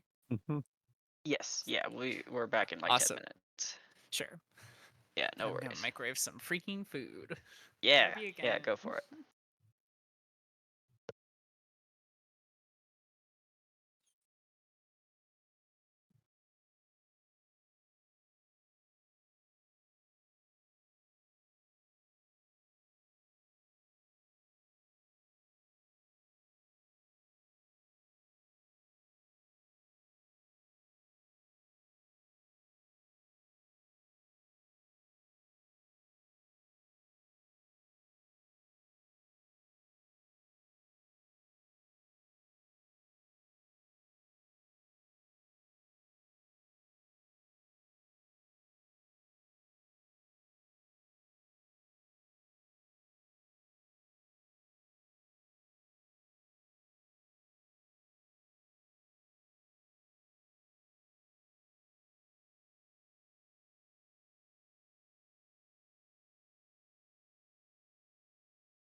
Oh no, please don't tell me I have the hiccups. Oh. Oh.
Man, I remember mini USB. I hate mini USB.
getting back in, you have a couple of places that are immediately visible to you as options to explore. There are people around as well that you can uh, ask questions of.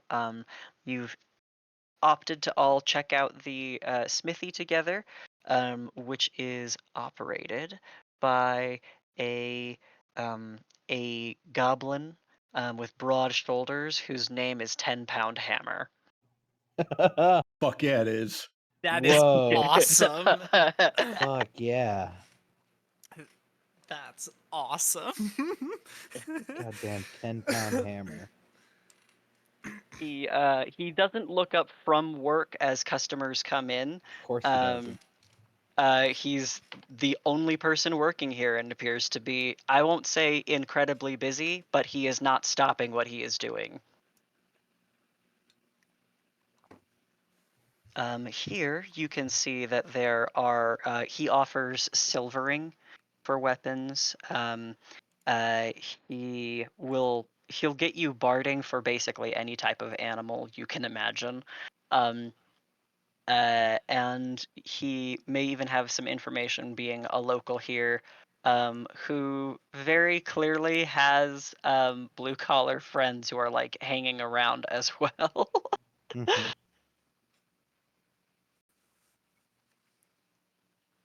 Anything you're looking for specifically here, or things you want to do? Yeah, I guess start chatting up him and his friends, right? Yeah. Asking like just what's the I guess local word? We just got in. Well, there's a whole bunch of folks coming in. Plate's been kind of full. There's a lot of folks who are needing repair to their gear, especially in this not dueling season. Yeah. Is that still happening up here, or are those just people coming in from down there? A couple of bards are going to definitely offer to duel each other for credit and esteem, no matter where you're going. But the folks who are doing it here are doing it. Folks here are maybe a little bit more intent on actual murder, Right.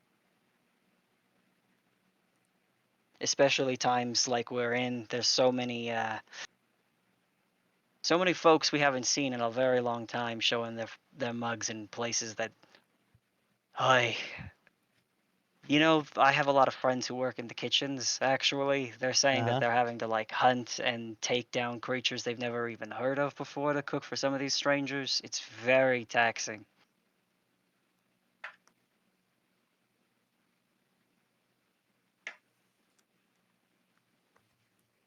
So it's not always like this?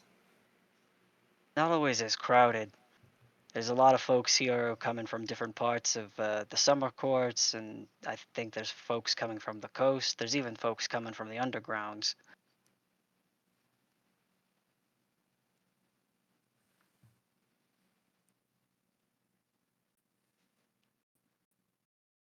Is I there mean, any it's gearing place up to be some kind of spectacle, that's for sure. are there any places you recommend just staying absolutely away from? Mm.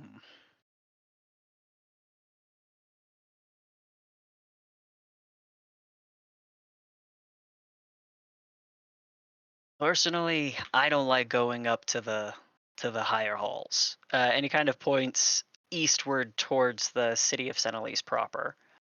Um, and then he also says, uh,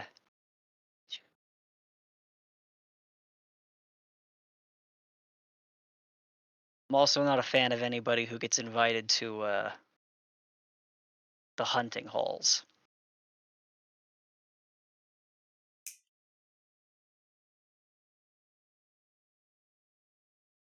Fair enough.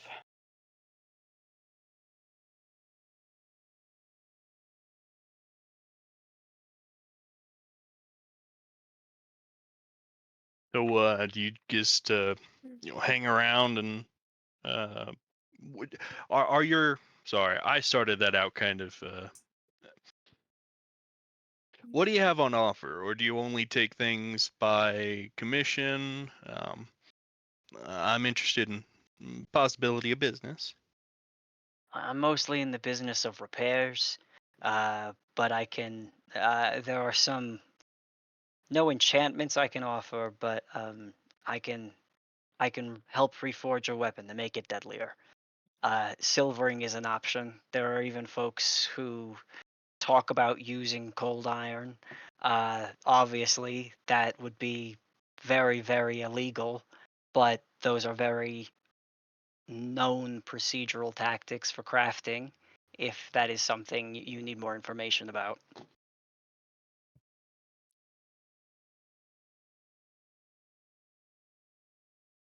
So you're saying you can iron the blade instead of silver it?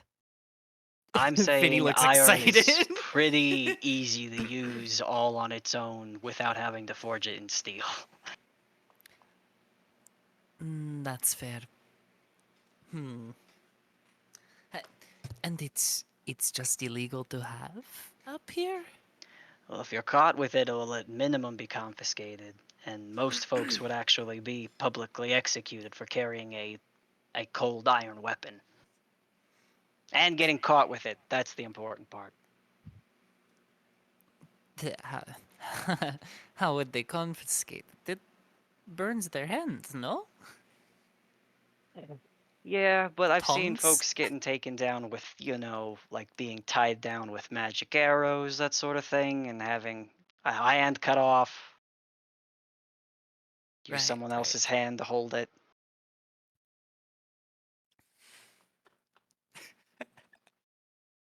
You know, I didn't think about that at all. You raise a great point. Maybe just like gloves. Right.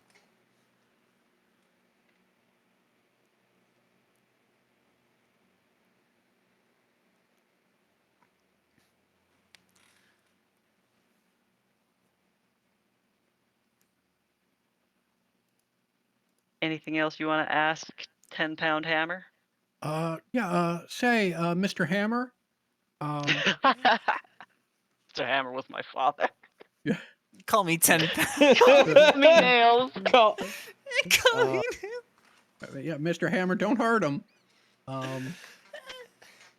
Yeah, I was wondering if either I could purchase from you, or you might know whom I could purchase, from whom I could purchase a forked metal rod that's attuned to this plane of existence. I can sell you one of those. Great, And that's got a I've got 250. Well, I've got 25 platinum right here. that'll do. Sweet. Yeah. Given your status, he will not try to haggle with you. he can tell you need it. Yeah. Sort of. You were specific and you had payment. Yeah. I mean, I was sitting there with the 25 platinum in my hand, essentially doing a pee dance. Like, please.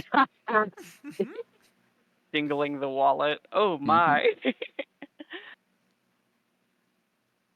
So, what's with the hunting halls? The hunting halls are resting place for the Green Court. Anyone in the Wild Hunt, Oberon and his closest circle.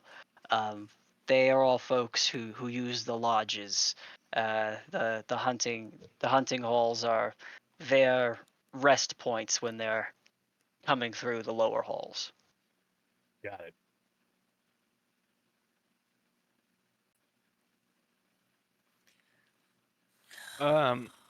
Are you strictly a weaponsmith? I have a set of armor that I'm lugging around. It's enchanted. It's doesn't look like armor. Is that something you might be interested in purchasing? I can buy that from you. Someone else will buy that for sure. All right, all right. I don't know how much it costs. What are you selling me? The subtle suit plate armor that I came in with. Oh, wow. Okay. Oh, hell yeah. I have a handout with exactly that information on there. Mhm. You said it was plate armor? Yes. Okay.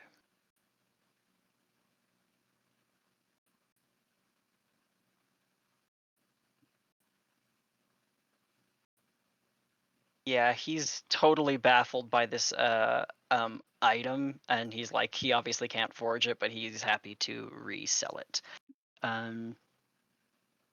Which I think. Hello, where are my? I have that somewhere, and I don't want to Mhm. bog down time Yeah, looking that's for fine. it. But I will get that to you. Okay. Anything else here?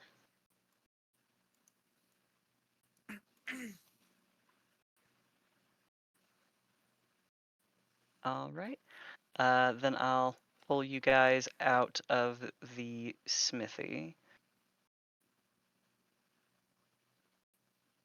That guy said his cousin works in the kitchens. You think?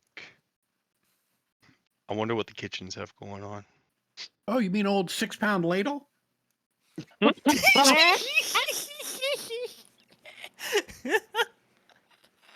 Holy shit. 6-pound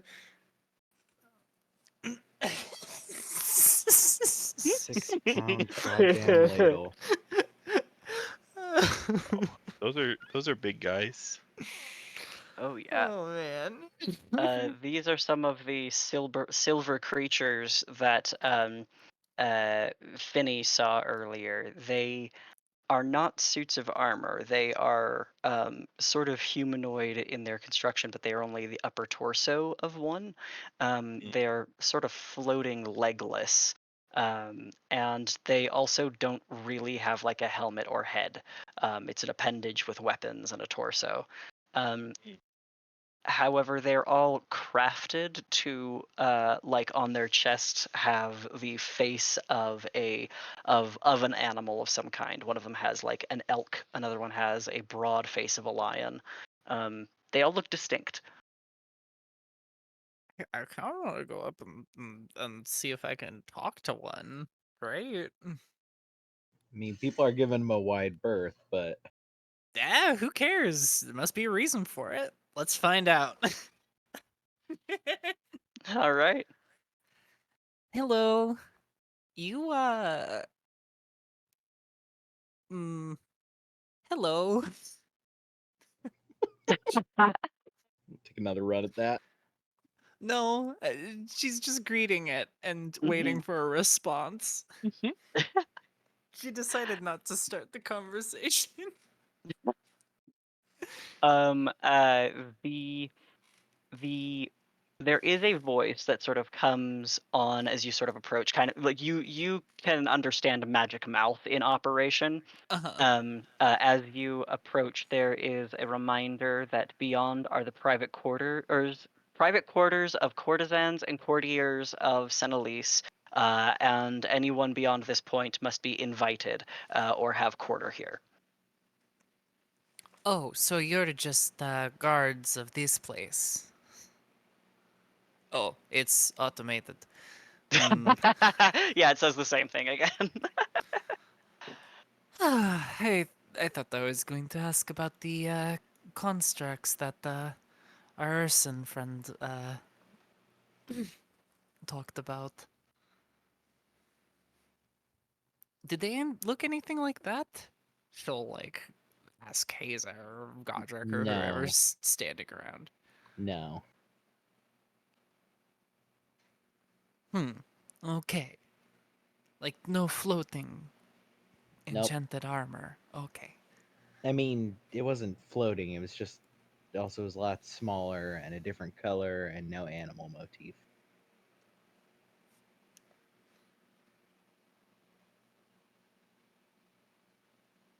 Man, I gotta love a motif.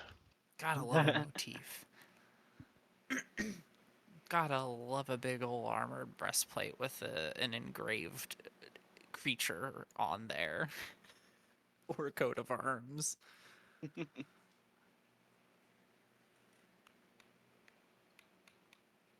All right, kitchen. but now you know that at least this way is like places places, and you know what they are now. Uh, They're essentially apartments. mm. Hazel, what is a courtier?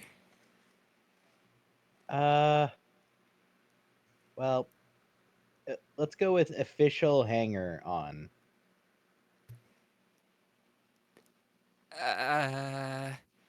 Like a permanent +1. Except in the case of those who have them, it's like a +20. So like a friend? Wait, is that an occupation? Yes. I I mean, suppose it it's is. An She just attendant, like a companion. They come in many forms. You're still describing a friend. Yeah, I mean, it can be that, but also no. But professionally. A professional friend slash, guess lick spittle. Uh,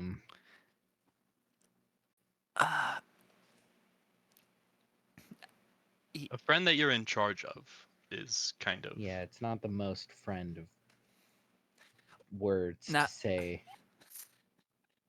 Now I'm Otherwise, you just curious say about what friend. lickspittle means. That's a common idiom that I do not know. I can only think of other idioms because I don't know if I actually know the origin I of might know one. I lived on the material for what, 20 years? bootlicker. Oh, I Did know that one that do one. anything for you? Okay. Yes. Yeah. So that.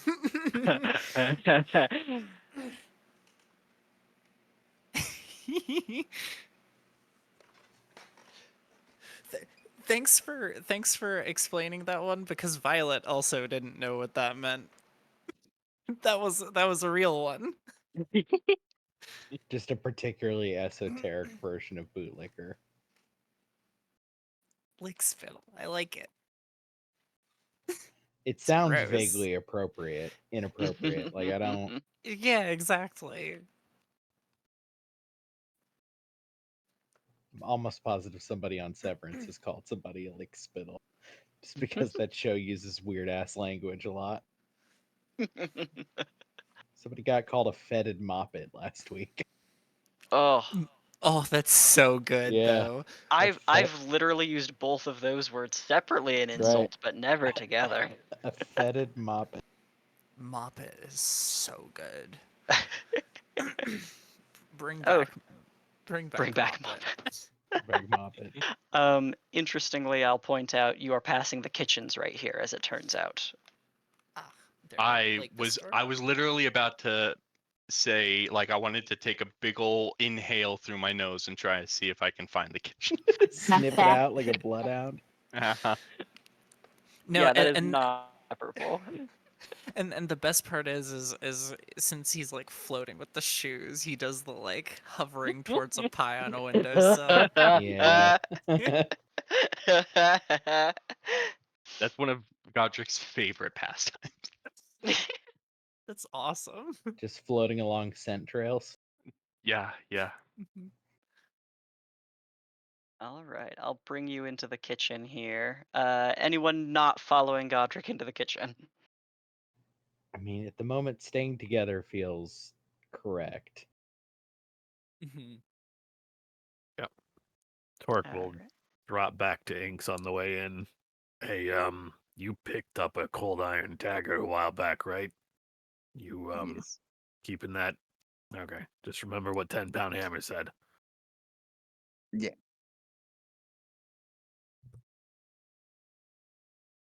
That's all. All right. Just making sure Inks Smart, remembers. yeah. That's all. Watching out for my fellow small race. Us littles got to look out for one another. Speaking of, actually, when you enter this kitchen, the few of you who are over 5 feet tall find it incredibly claustrophobic, as the ceilings hover at about Yeah, get 7 feet fucked. only. Well, I'll just become shorter. Godric is trying to be very respectful of this space. A kitchen's a holy spot. And he's trying not to take up too much space, but standing in the door, greets the chef, the cook, compliments the aroma, and asks what's on the menu, and am I being rude by barging in here? All right.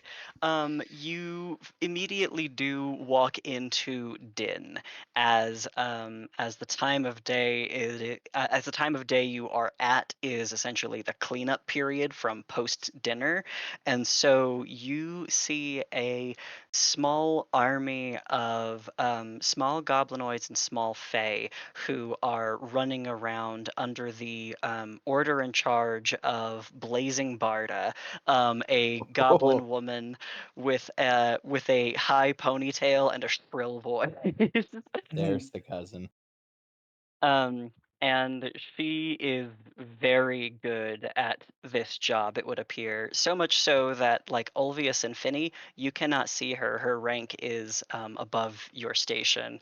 Um, but you you are able to be provided leftovers from the dinner service.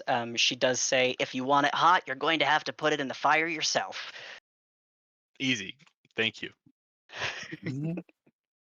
And what is provided to you is like cuts of a very dark colored meat, like an animal that its flesh itself is pigmented almost blue. And that is stewed into a kind of creamy broth with some root vegetables, as kind of all of the leftovers get put into a bowl for you. You can have mine, Godric.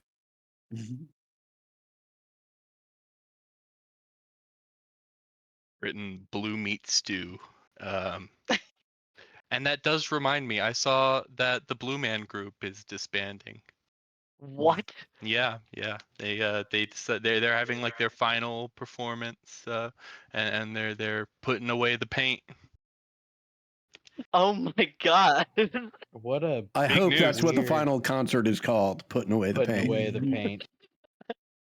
The picture that I saw had a number for the amount of gallons of blue paint they've gone through, Oh my but god. I don't remember the number, but it was, in the like 60,000 gallon Yeah. range. I want them to Oh. do I assume there's been multiple iterations of Blue Men. I want I all the hope. Blue Men to unite in one Yeah, show. All exactly. 50 Blue Men on stage. Every That's generation insane. of Blue Man. Of The the the sentiment that the article left me with was, they never intended this to be a long-term thing. They were just trying to show off how Yeah. weird New York could be. And then they got in too deep. Yeah, basically. Yeah. They're essentially the They B plot wanted in a to sitcom encourage that never other New ended. York weirdos to do weird things. I have Wow. never in my life known them to be anywhere but in Las Vegas In Yeah, Las at any Vegas. given time. No, I saw them in New York. Okay. you got a said the thing about New residency in New York, and I'm York? like, yeah, that makes sense because they're from there. Because like that whole thing started as like a street act, didn't it, or like something Yeah, I think akin so. to that? Just a bunch of blue people. Yeah, I Just mean, a it's bunch always of just been a blue bunch of paint dudes. and PVC pipes and Mhm. mallets. Yeah. Yep. Sorry what a for weird that. little reverie. Yeah. Nah, Just that's took us on- okay. It just means that the countdown of headliners that are in Nevada now are now down to Derek Barry and Carrot Top. So and Oh, and Jeff Dunham. wow, things are looking grim for Las like- Vegas, huh? Las Vegas is drying out. Yeah. Ugh. We need fucking. That's okay. There's other things to do there if you ever decide to go to fucking Vegas. Ugh. Yeah, Anyway. I mean, Yeah, it's never just been there by choice. the only people who are left there are all of the comedians who failed before the right wing grifter space let them in.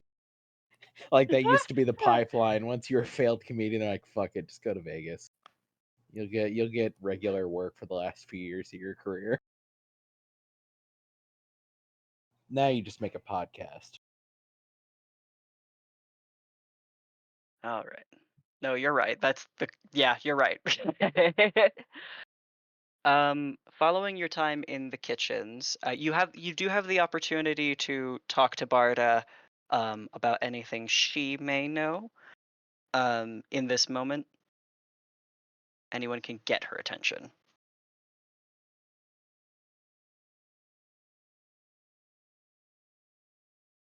She might be the one person I don't want to talk to because she seems busy and intimidating.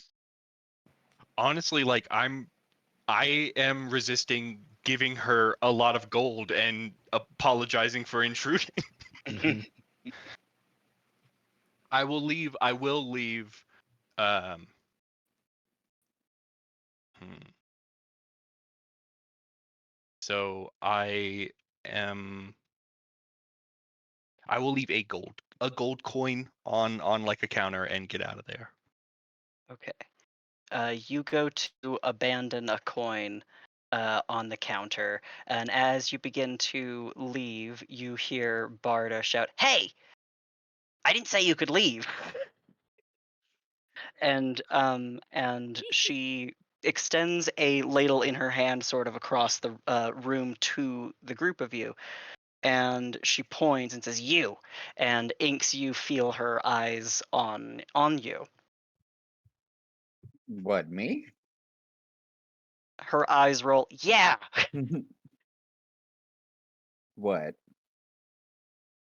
She waves the spoon to like urge you to come closer to her. She'll kind of like slink over. You see a couple of the other like workers here stop what they're doing to watch you, and Barda asks, or she doesn't ask, she tells you to Mhm. hold out your hand. She kind of just like looks unsure at her hand, then looks back up and just slowly holds it out. She pulls up the sleeves of her own of her own coat.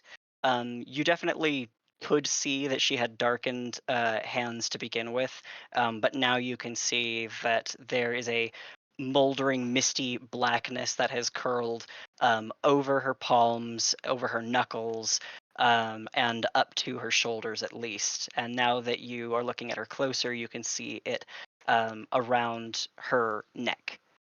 Um, uh, and she says, "What's your name? Inks Riz. How old are you?" Oh my god, how old am I? Oh, let me see if I wrote it down. 23. "What are you doing here?" Hanging out. "In Senelise, nitwit." I got a bone to pick with somebody. "You know who?" I certainly do. "Tell me." You're awfully inquisitive. "I'm not. I'm telling Why? you." Why do you care? "Because I was not born here, and I bear the same infection and curse." "Do you hurt?" Every day. You. "Not anymore." Hold on. What? You can see more goblins have stopped what they are doing to watch this interaction. This is becoming a somewhat public affair very quickly, and that does not seem to stop her. Does that stop you? No. Okay. All right. Shame for Inks. All right. She says, when I wandered here in my youth, it was looking for an answer. And there is no answer to be had, but there is someone who knows how to change what this is within you.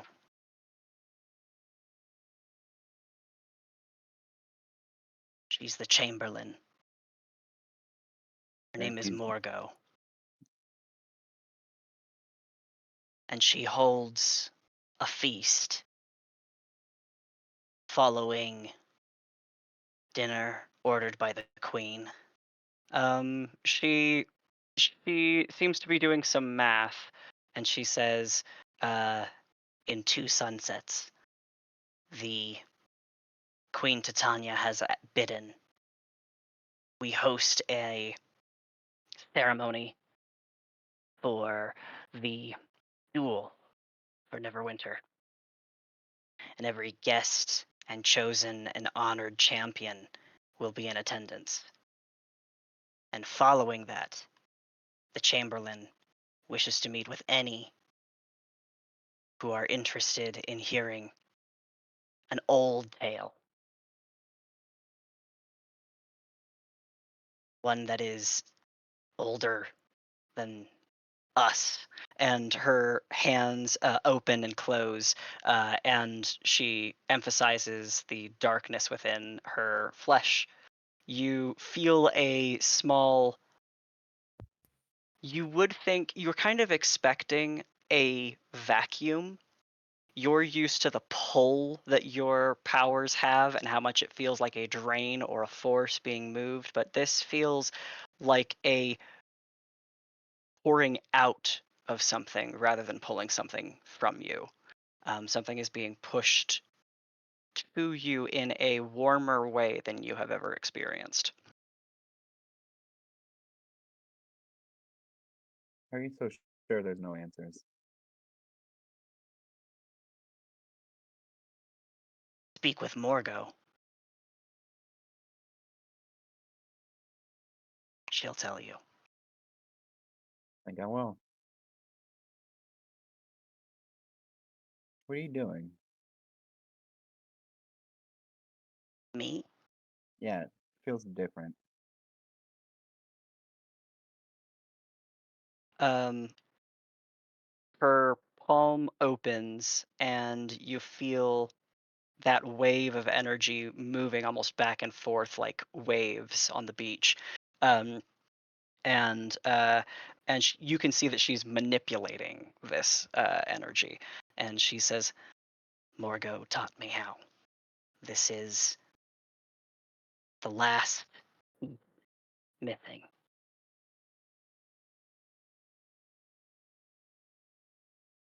Why are you here? What is it you're doing? I told you I came here for answers. I found what Good. I needed. But why'd you stay? She looks around at the goblins who are here and now watching you, and she says, they need somebody.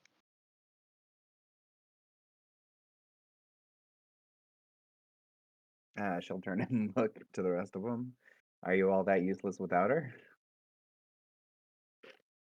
Somebody says,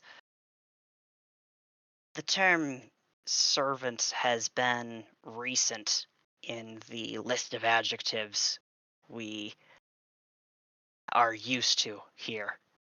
Most of us, especially those born to the land, are accustomed to status, class, holding us from anything beyond this work. But with Morgo and with Barda, some of us have been able to leave. Some of us can move to the material plane. Some of us can change more about us or others.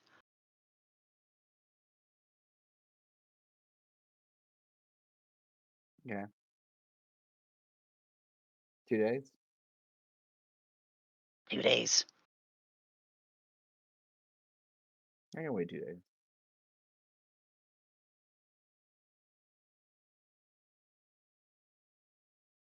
You can dine with us if you want. Yeah, okay.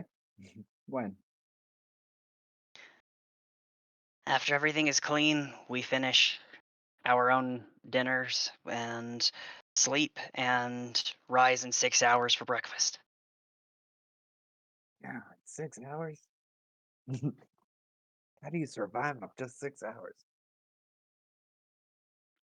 She grins.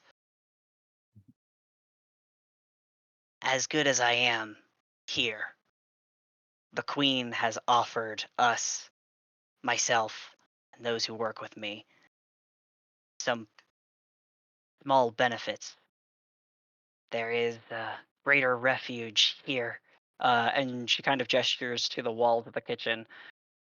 Refuge from time here than there is anywhere else in the city. You can take a long rest in the time of a short rest while in the kitchens. Um, that just comes at the cost of being in the kitchens while people are working. Interesting.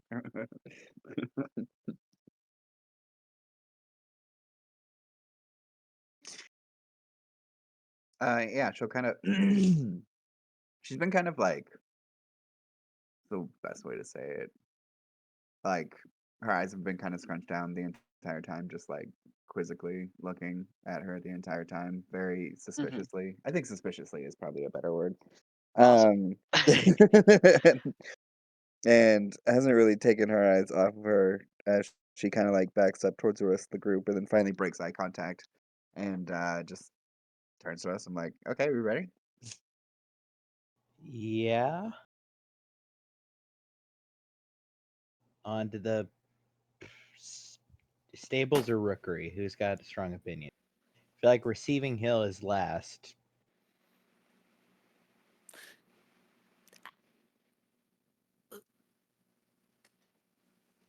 Oh wait, no, I didn't hear her because I don't have the status. Never mind. Your party can fill you in. I don't, unless someone chooses to not, I don't see why anyone would withhold that information. I mean, that kind of depends on Inks.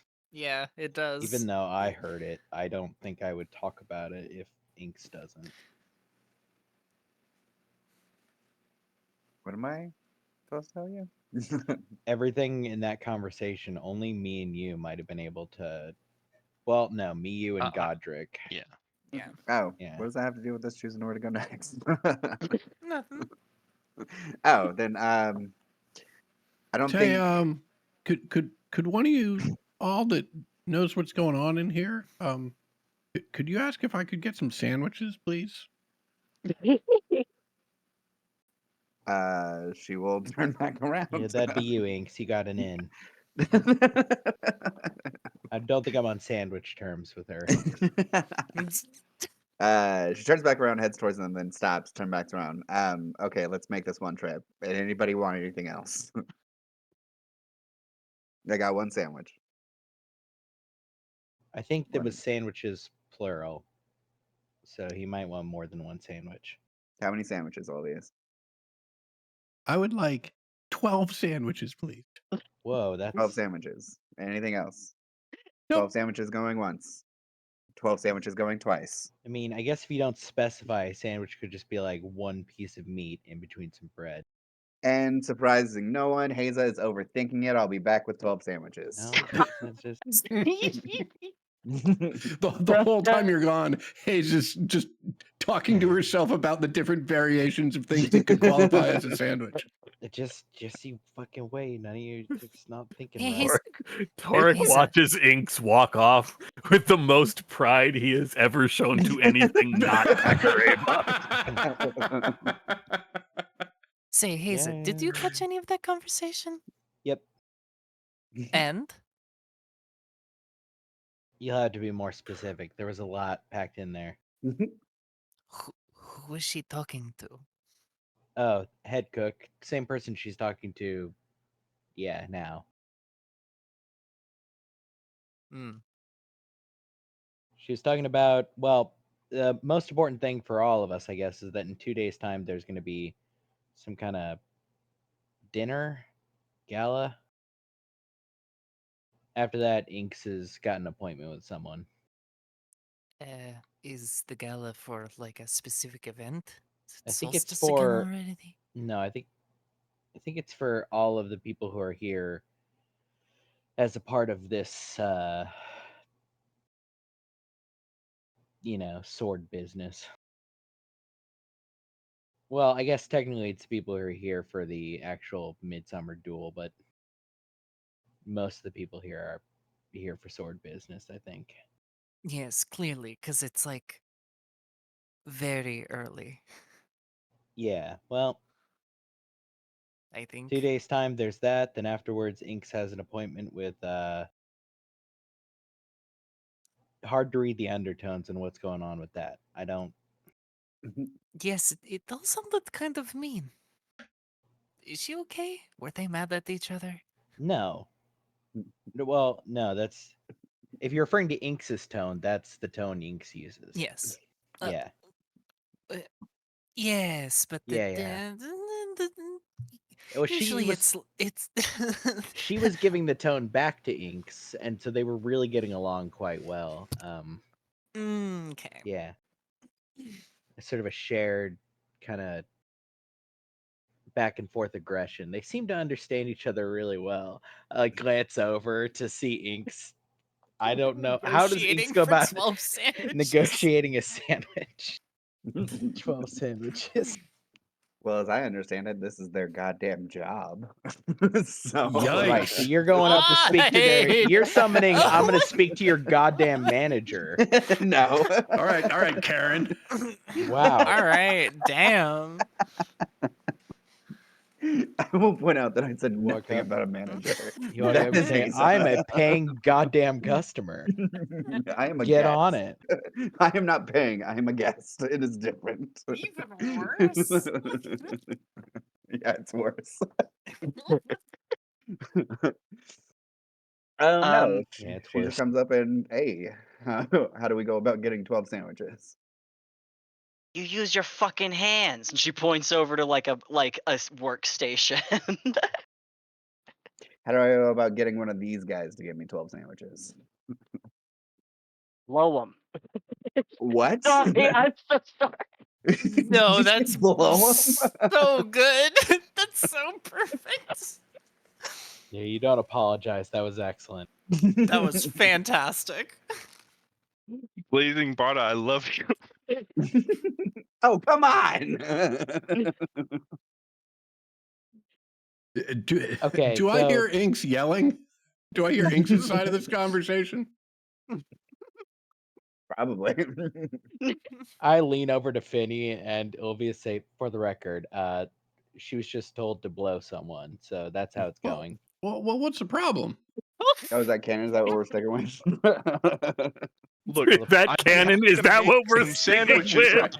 with? All right, I think I know what the session title is going to be.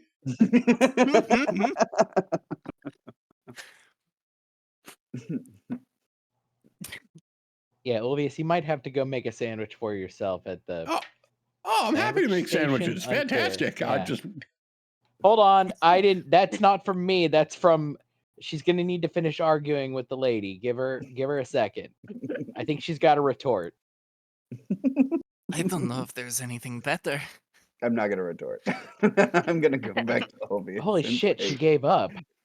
Still, Yeah, that's my that's God. the most speechless I've ever seen her. Godric, Great, do you I'm- feel anything weird along the cloak thing? Is she okay? great. I'm going to start making sandwiches. when I'm done making sandwiches, I'm going to wrap them in a tea towel. And when I've wrapped them in a towel, I am going to turn to the rest of the party and ask, would anyone like to join me for a picnic with the butterflies? I'm going to see the butterflies. Oh, Oh, yeah. yeah, hell yeah. I wouldn't miss it for the world. Before Hey, she Like- leaves, Finny's gonna ask like one of the goblins, "Hey, do you guys need like mushrooms? I have a couple if you want." They immediately start trading you things for mushrooms. Are you kidding? Like, there's no check Yeah. required. Yeah, she'll I'm bumping like, up your status a point or two. she'll like get a couple ones that are still in soil and like put the little pouches on the table and be like, there you go. Oh, dude. Here's some starters for you. That is beautiful. Thank you. They love Sorry, that. sorry I couldn't meet your boss, but I guess I'm going to have picnic with butterflies. See ya. Bye bye. Bonks do head catch- on the roof. You do Ow. see Barda as you are leaving. Your status is elevated. As a result. Let's go. Torque Hey, would also like Inks, to make one mhm. sandwich, and as he is leaving, will root around in his bag, trying to find something very specific, find it, and just drop the sandwich on it. What? Y'all, What? y'all remember I have a baby mimic in my bag? Oh. yeah. Looking through you my do. notes, and I have one forgot. specifically. Where is it? Where is it? Mhm. That's just a quote of, "Hey Max, any baby mimics nearby?" Yeah.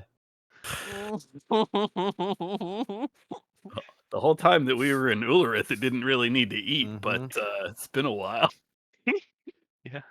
Well, so I'm But only a feeding it a couple of sandwich. days. Yeah, that's good. You should check for your stuff to see if it's all still Oh, it's a there. shame we don't have the infinite supply of little furry woodland creatures. This would have synergized really Oh well. my god. This sort of made a like kind of a Factorio situation really quick.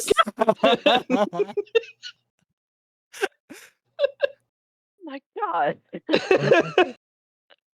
Horrible. Yeah.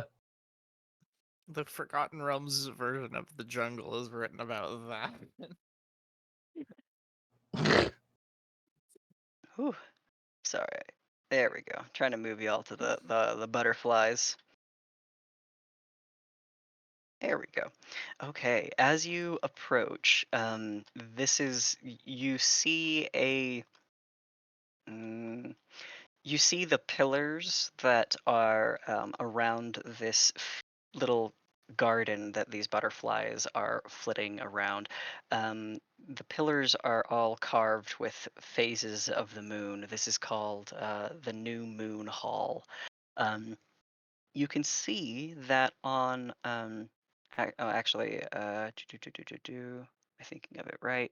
Nope, I'm wrong. You do see that there are places over here where chairs and a canopy are set up. Um, there is nobody occupying that currently, but there are these all of the same type butterfly in this massive swarm on the pillars of this garden. These pillars rise up to a glassy surface that sort of mimics a starlit field, but you can still see through it to see the like trees above. And there are plants and things on the ground. You do not see anybody inside of this garden, but you can see everything from where you are.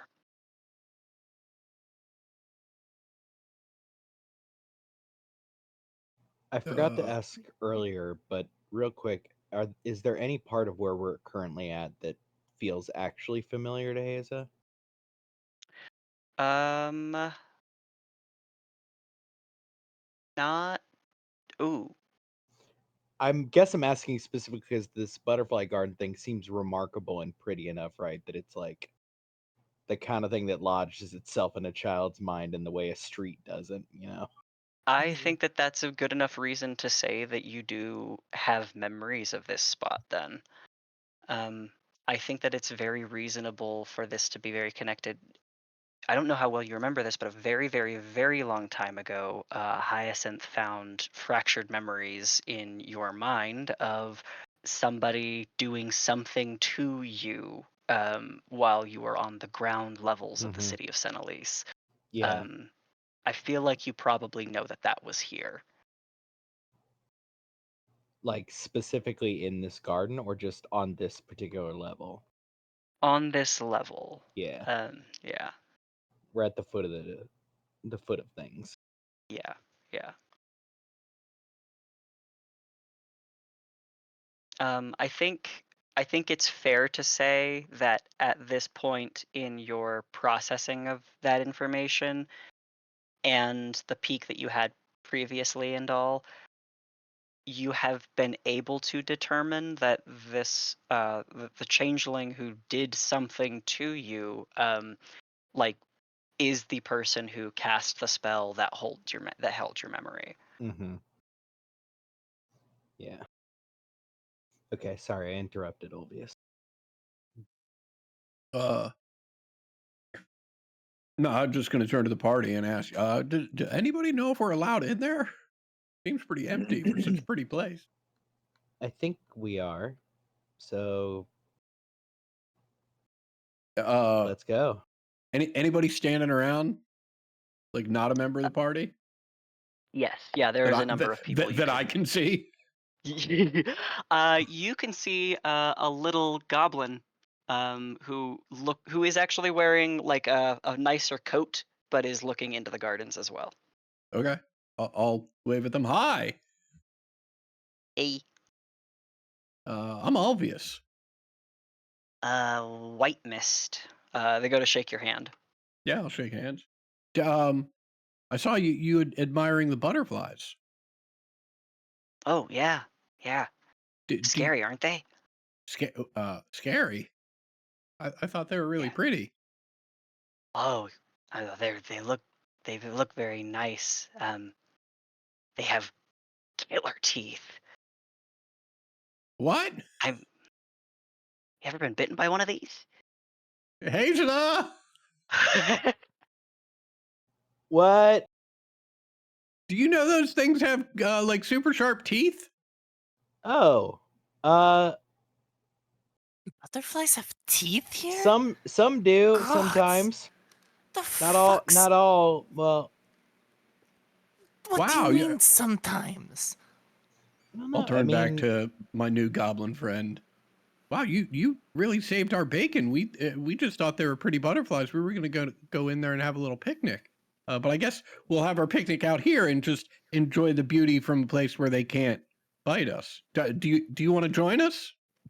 He sneezes and laughs so hard, and he's like, "I'm sorry. Fucking with tourists is really fun. I'm sorry. It's fine. It's What? fine." I think I came here as a child, so if I got bit, it must not have been that hard. I mean, 'Cause they'll bite you if the queen tells you to, but here, look, and he like walks into the garden and spins All around. right. You even see several Okay. like float and land on him, but they're All touchy right. feely. You got me. Obvious is growing a little bit more as he decides not to use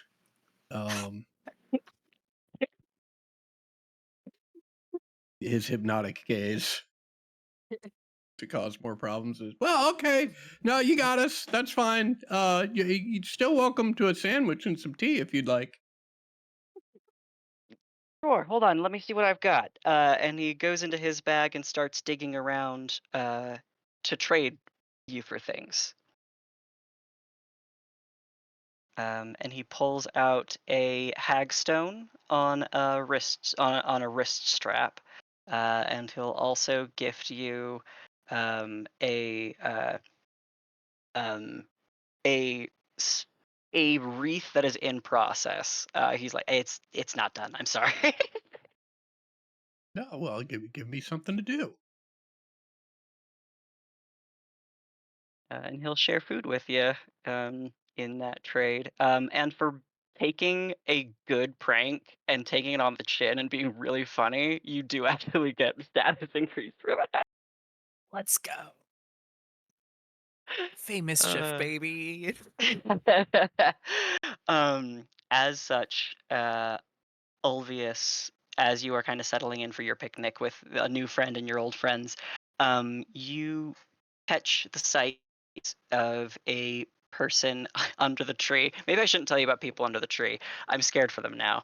Um, and everyone else can Murder. also.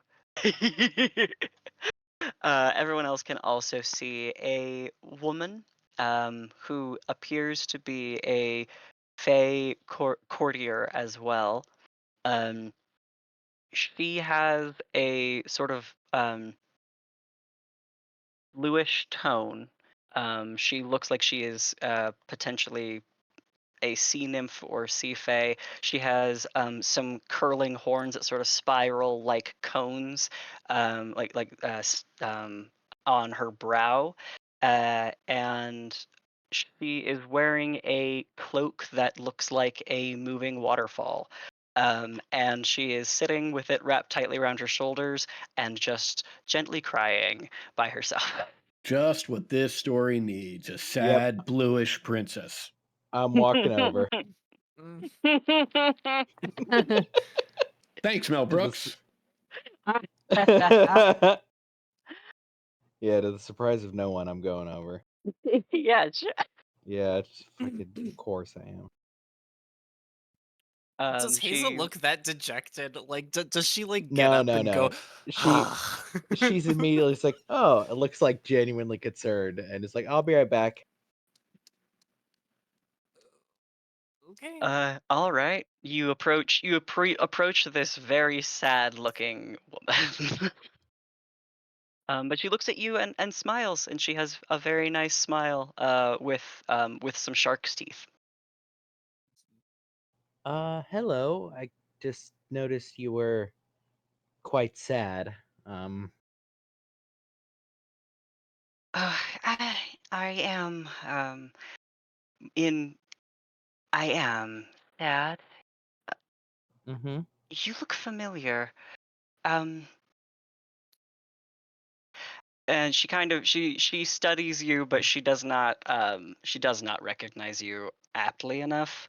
I Uh, will helpfully like revert to my original like changeling short-haired face. Get a lot hmm, smaller, a lot more slight, sort of delicate looking. maybe. No, you do look like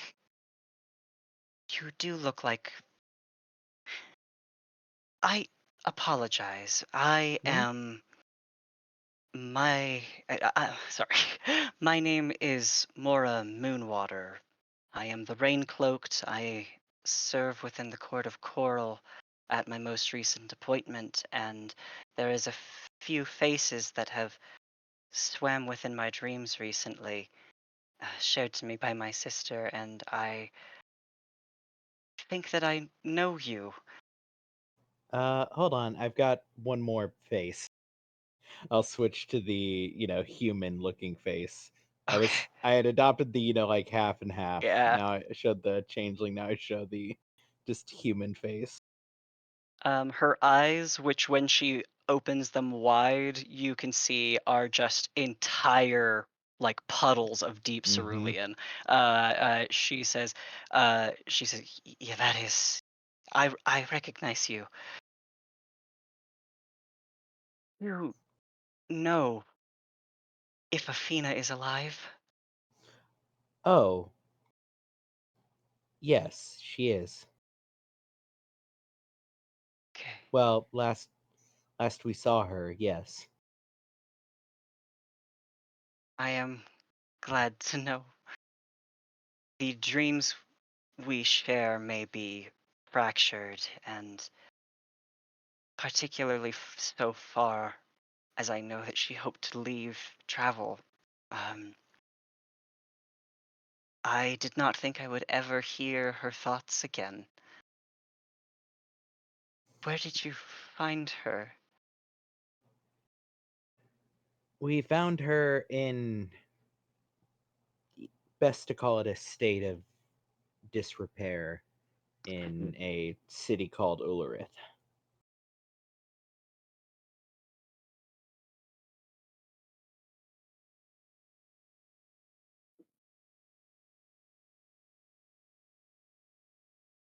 Uh, from what I understand, yes, the faces I saw within my visions, they are that of her most recent heroes. Uh, Congratulations on her allegiance. And she goes to like shake your hand. Yeah, I shake her and look kind of confused, like, not sure I would call it allegiance, but we were friends and traveling companions for a time. She nods and she says, "Such is our designation to travel with and acquaint well.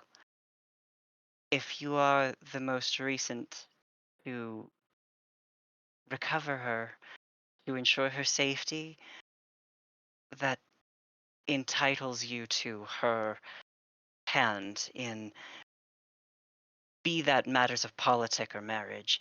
It is within your choice, in your entitlement. Um, Congratulations." And she seems a little Uh, very disconnected from what she is saying. right. It was sort of a group effort to save her, so how do you split a marriage contract? That is simple enough. It is easily written to allow anyone the freedoms within the relationship they wish to Okay. write, I And suppose. right, so the other option is what, a signed declaration of friendship? It is not often the taken path. My sisters and I have each established marriages many times, bonds or contracts. It is part of what we are.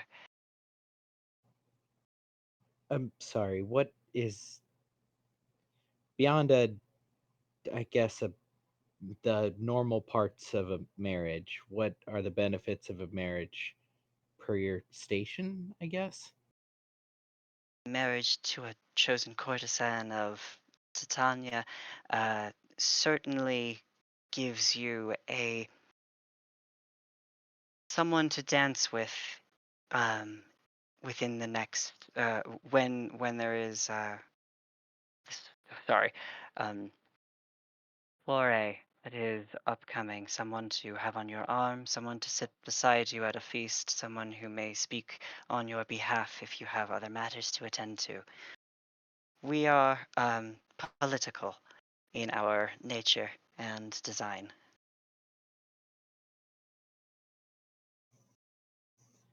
Okay, it does feel a little strange to sort of be just given this, considering I have not spoken with her since we saved her, and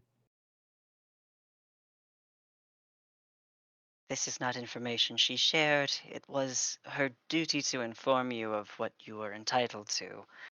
Uh, but she has, as you may have seen, been one who has challenged rules many times.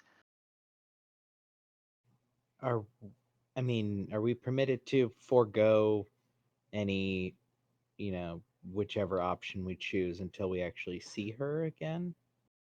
Naturally, Also, the back only entitlement that may be revoked is if she were to imperil herself again and someone different were to save her. That would override whatever entitlement you have. right. Back to the original question. You were crying. Oh, I um I have found myself within Senelise on an errand for my own court, for those who I am currently in service to. I have words to share um, with the lady herself on matters relating to the coast and much of the odd happenings with this weapon that has found itself in the Feywilds again. I have been asked to witness at least this duel and see who it is who returns home with it.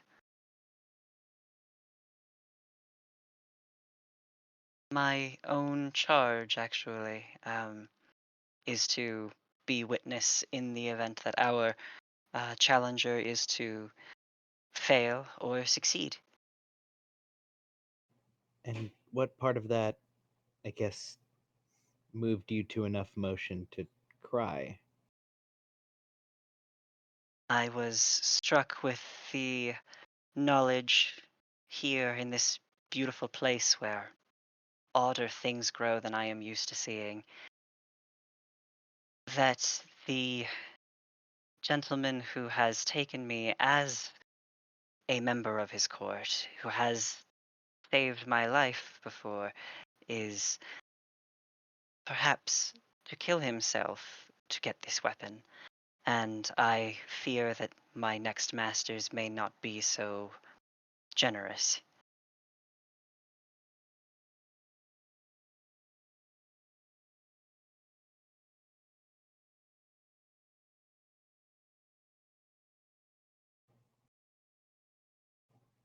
I suppose that is a worthy fear. Um, I'm not sure that there's really anything I can do to help with that. I wish that I could. Would you like to cry with me? Oh,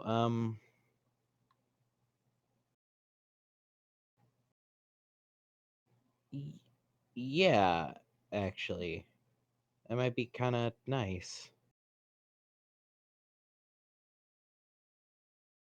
Uh, I sit down next to her. Aw. She doesn't start to immediately weep again, but you feel the wetness from her rain cloak splashing onto you as she tells you the story of how she came into the charge she is in. That she was in service to the previous lords, or the previous lord, singular, of the Court of Coral. And when Elias and Siobhan, Alistair, heard of his plot to attack Titania, she was actually the release of that information to them.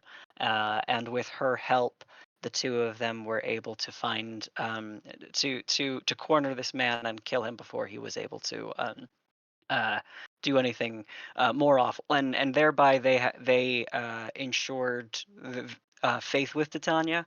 They became the masters of the court, and she maintained within the court as their charge. Mhm. Yeah, her sharing and then, beginning to like well up with emotion about it. I think actually Asa weirdly gets swept up in it and relays the like not really so much as a story, but just the first time that she looked at the human family that she had and realized that they knew that she wasn't right, Mm-hmm. that she was something else. Just a uniquely bad moment for Haza. Mm-hmm. Even with Haza's memories sort of put back into the correct configuration, Yeah. that particular one's just got an extra level of like, oh, there's nothing I could have done to fix that. There's no better I could have been. It's not their fault, but you know, Yeah. Yeah. Uh, I think sh- Haza does start to well up a little bit. yeah. She has very little, I think, sympathy to that story, just because she truly does not Hmm. understand that very well. But she talks a little bit, I think, about the frankly, she just talks about other changelings who have been within her life that have been good oaks, because you are aware that what happened to you was predatory to the people that you were Mhm. displaced to. Um, Yep. whatever else, that was fucked and potentially evil. And she says enough things to help. I think the thing is that what she's saying is not a good thing in real life. That it's not a really big deal. But Yeah, it's a perspective thing. Like, look, yeah, there's big evils and little evils. yeah. But we all know that's still bad. Yeah.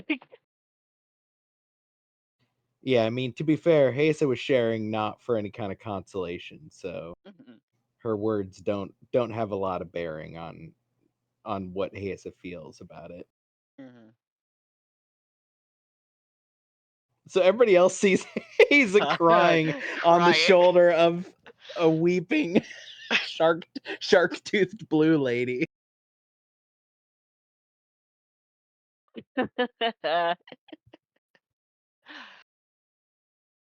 All right. And anyone else want to do anything after your picnic or at your picnic?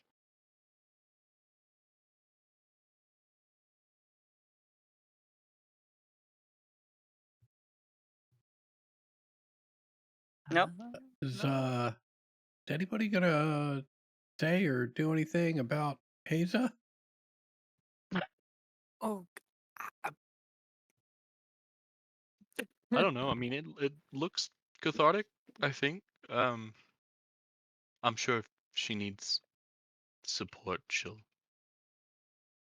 Mhm. Yeah. You two are welcome to join us for tea and sandwiches. Always makes me feel better. Turn back to the party, give him a big okay sign. Yeah, I think I handled it. Well done. I feel like neither better here you over than the me. crying.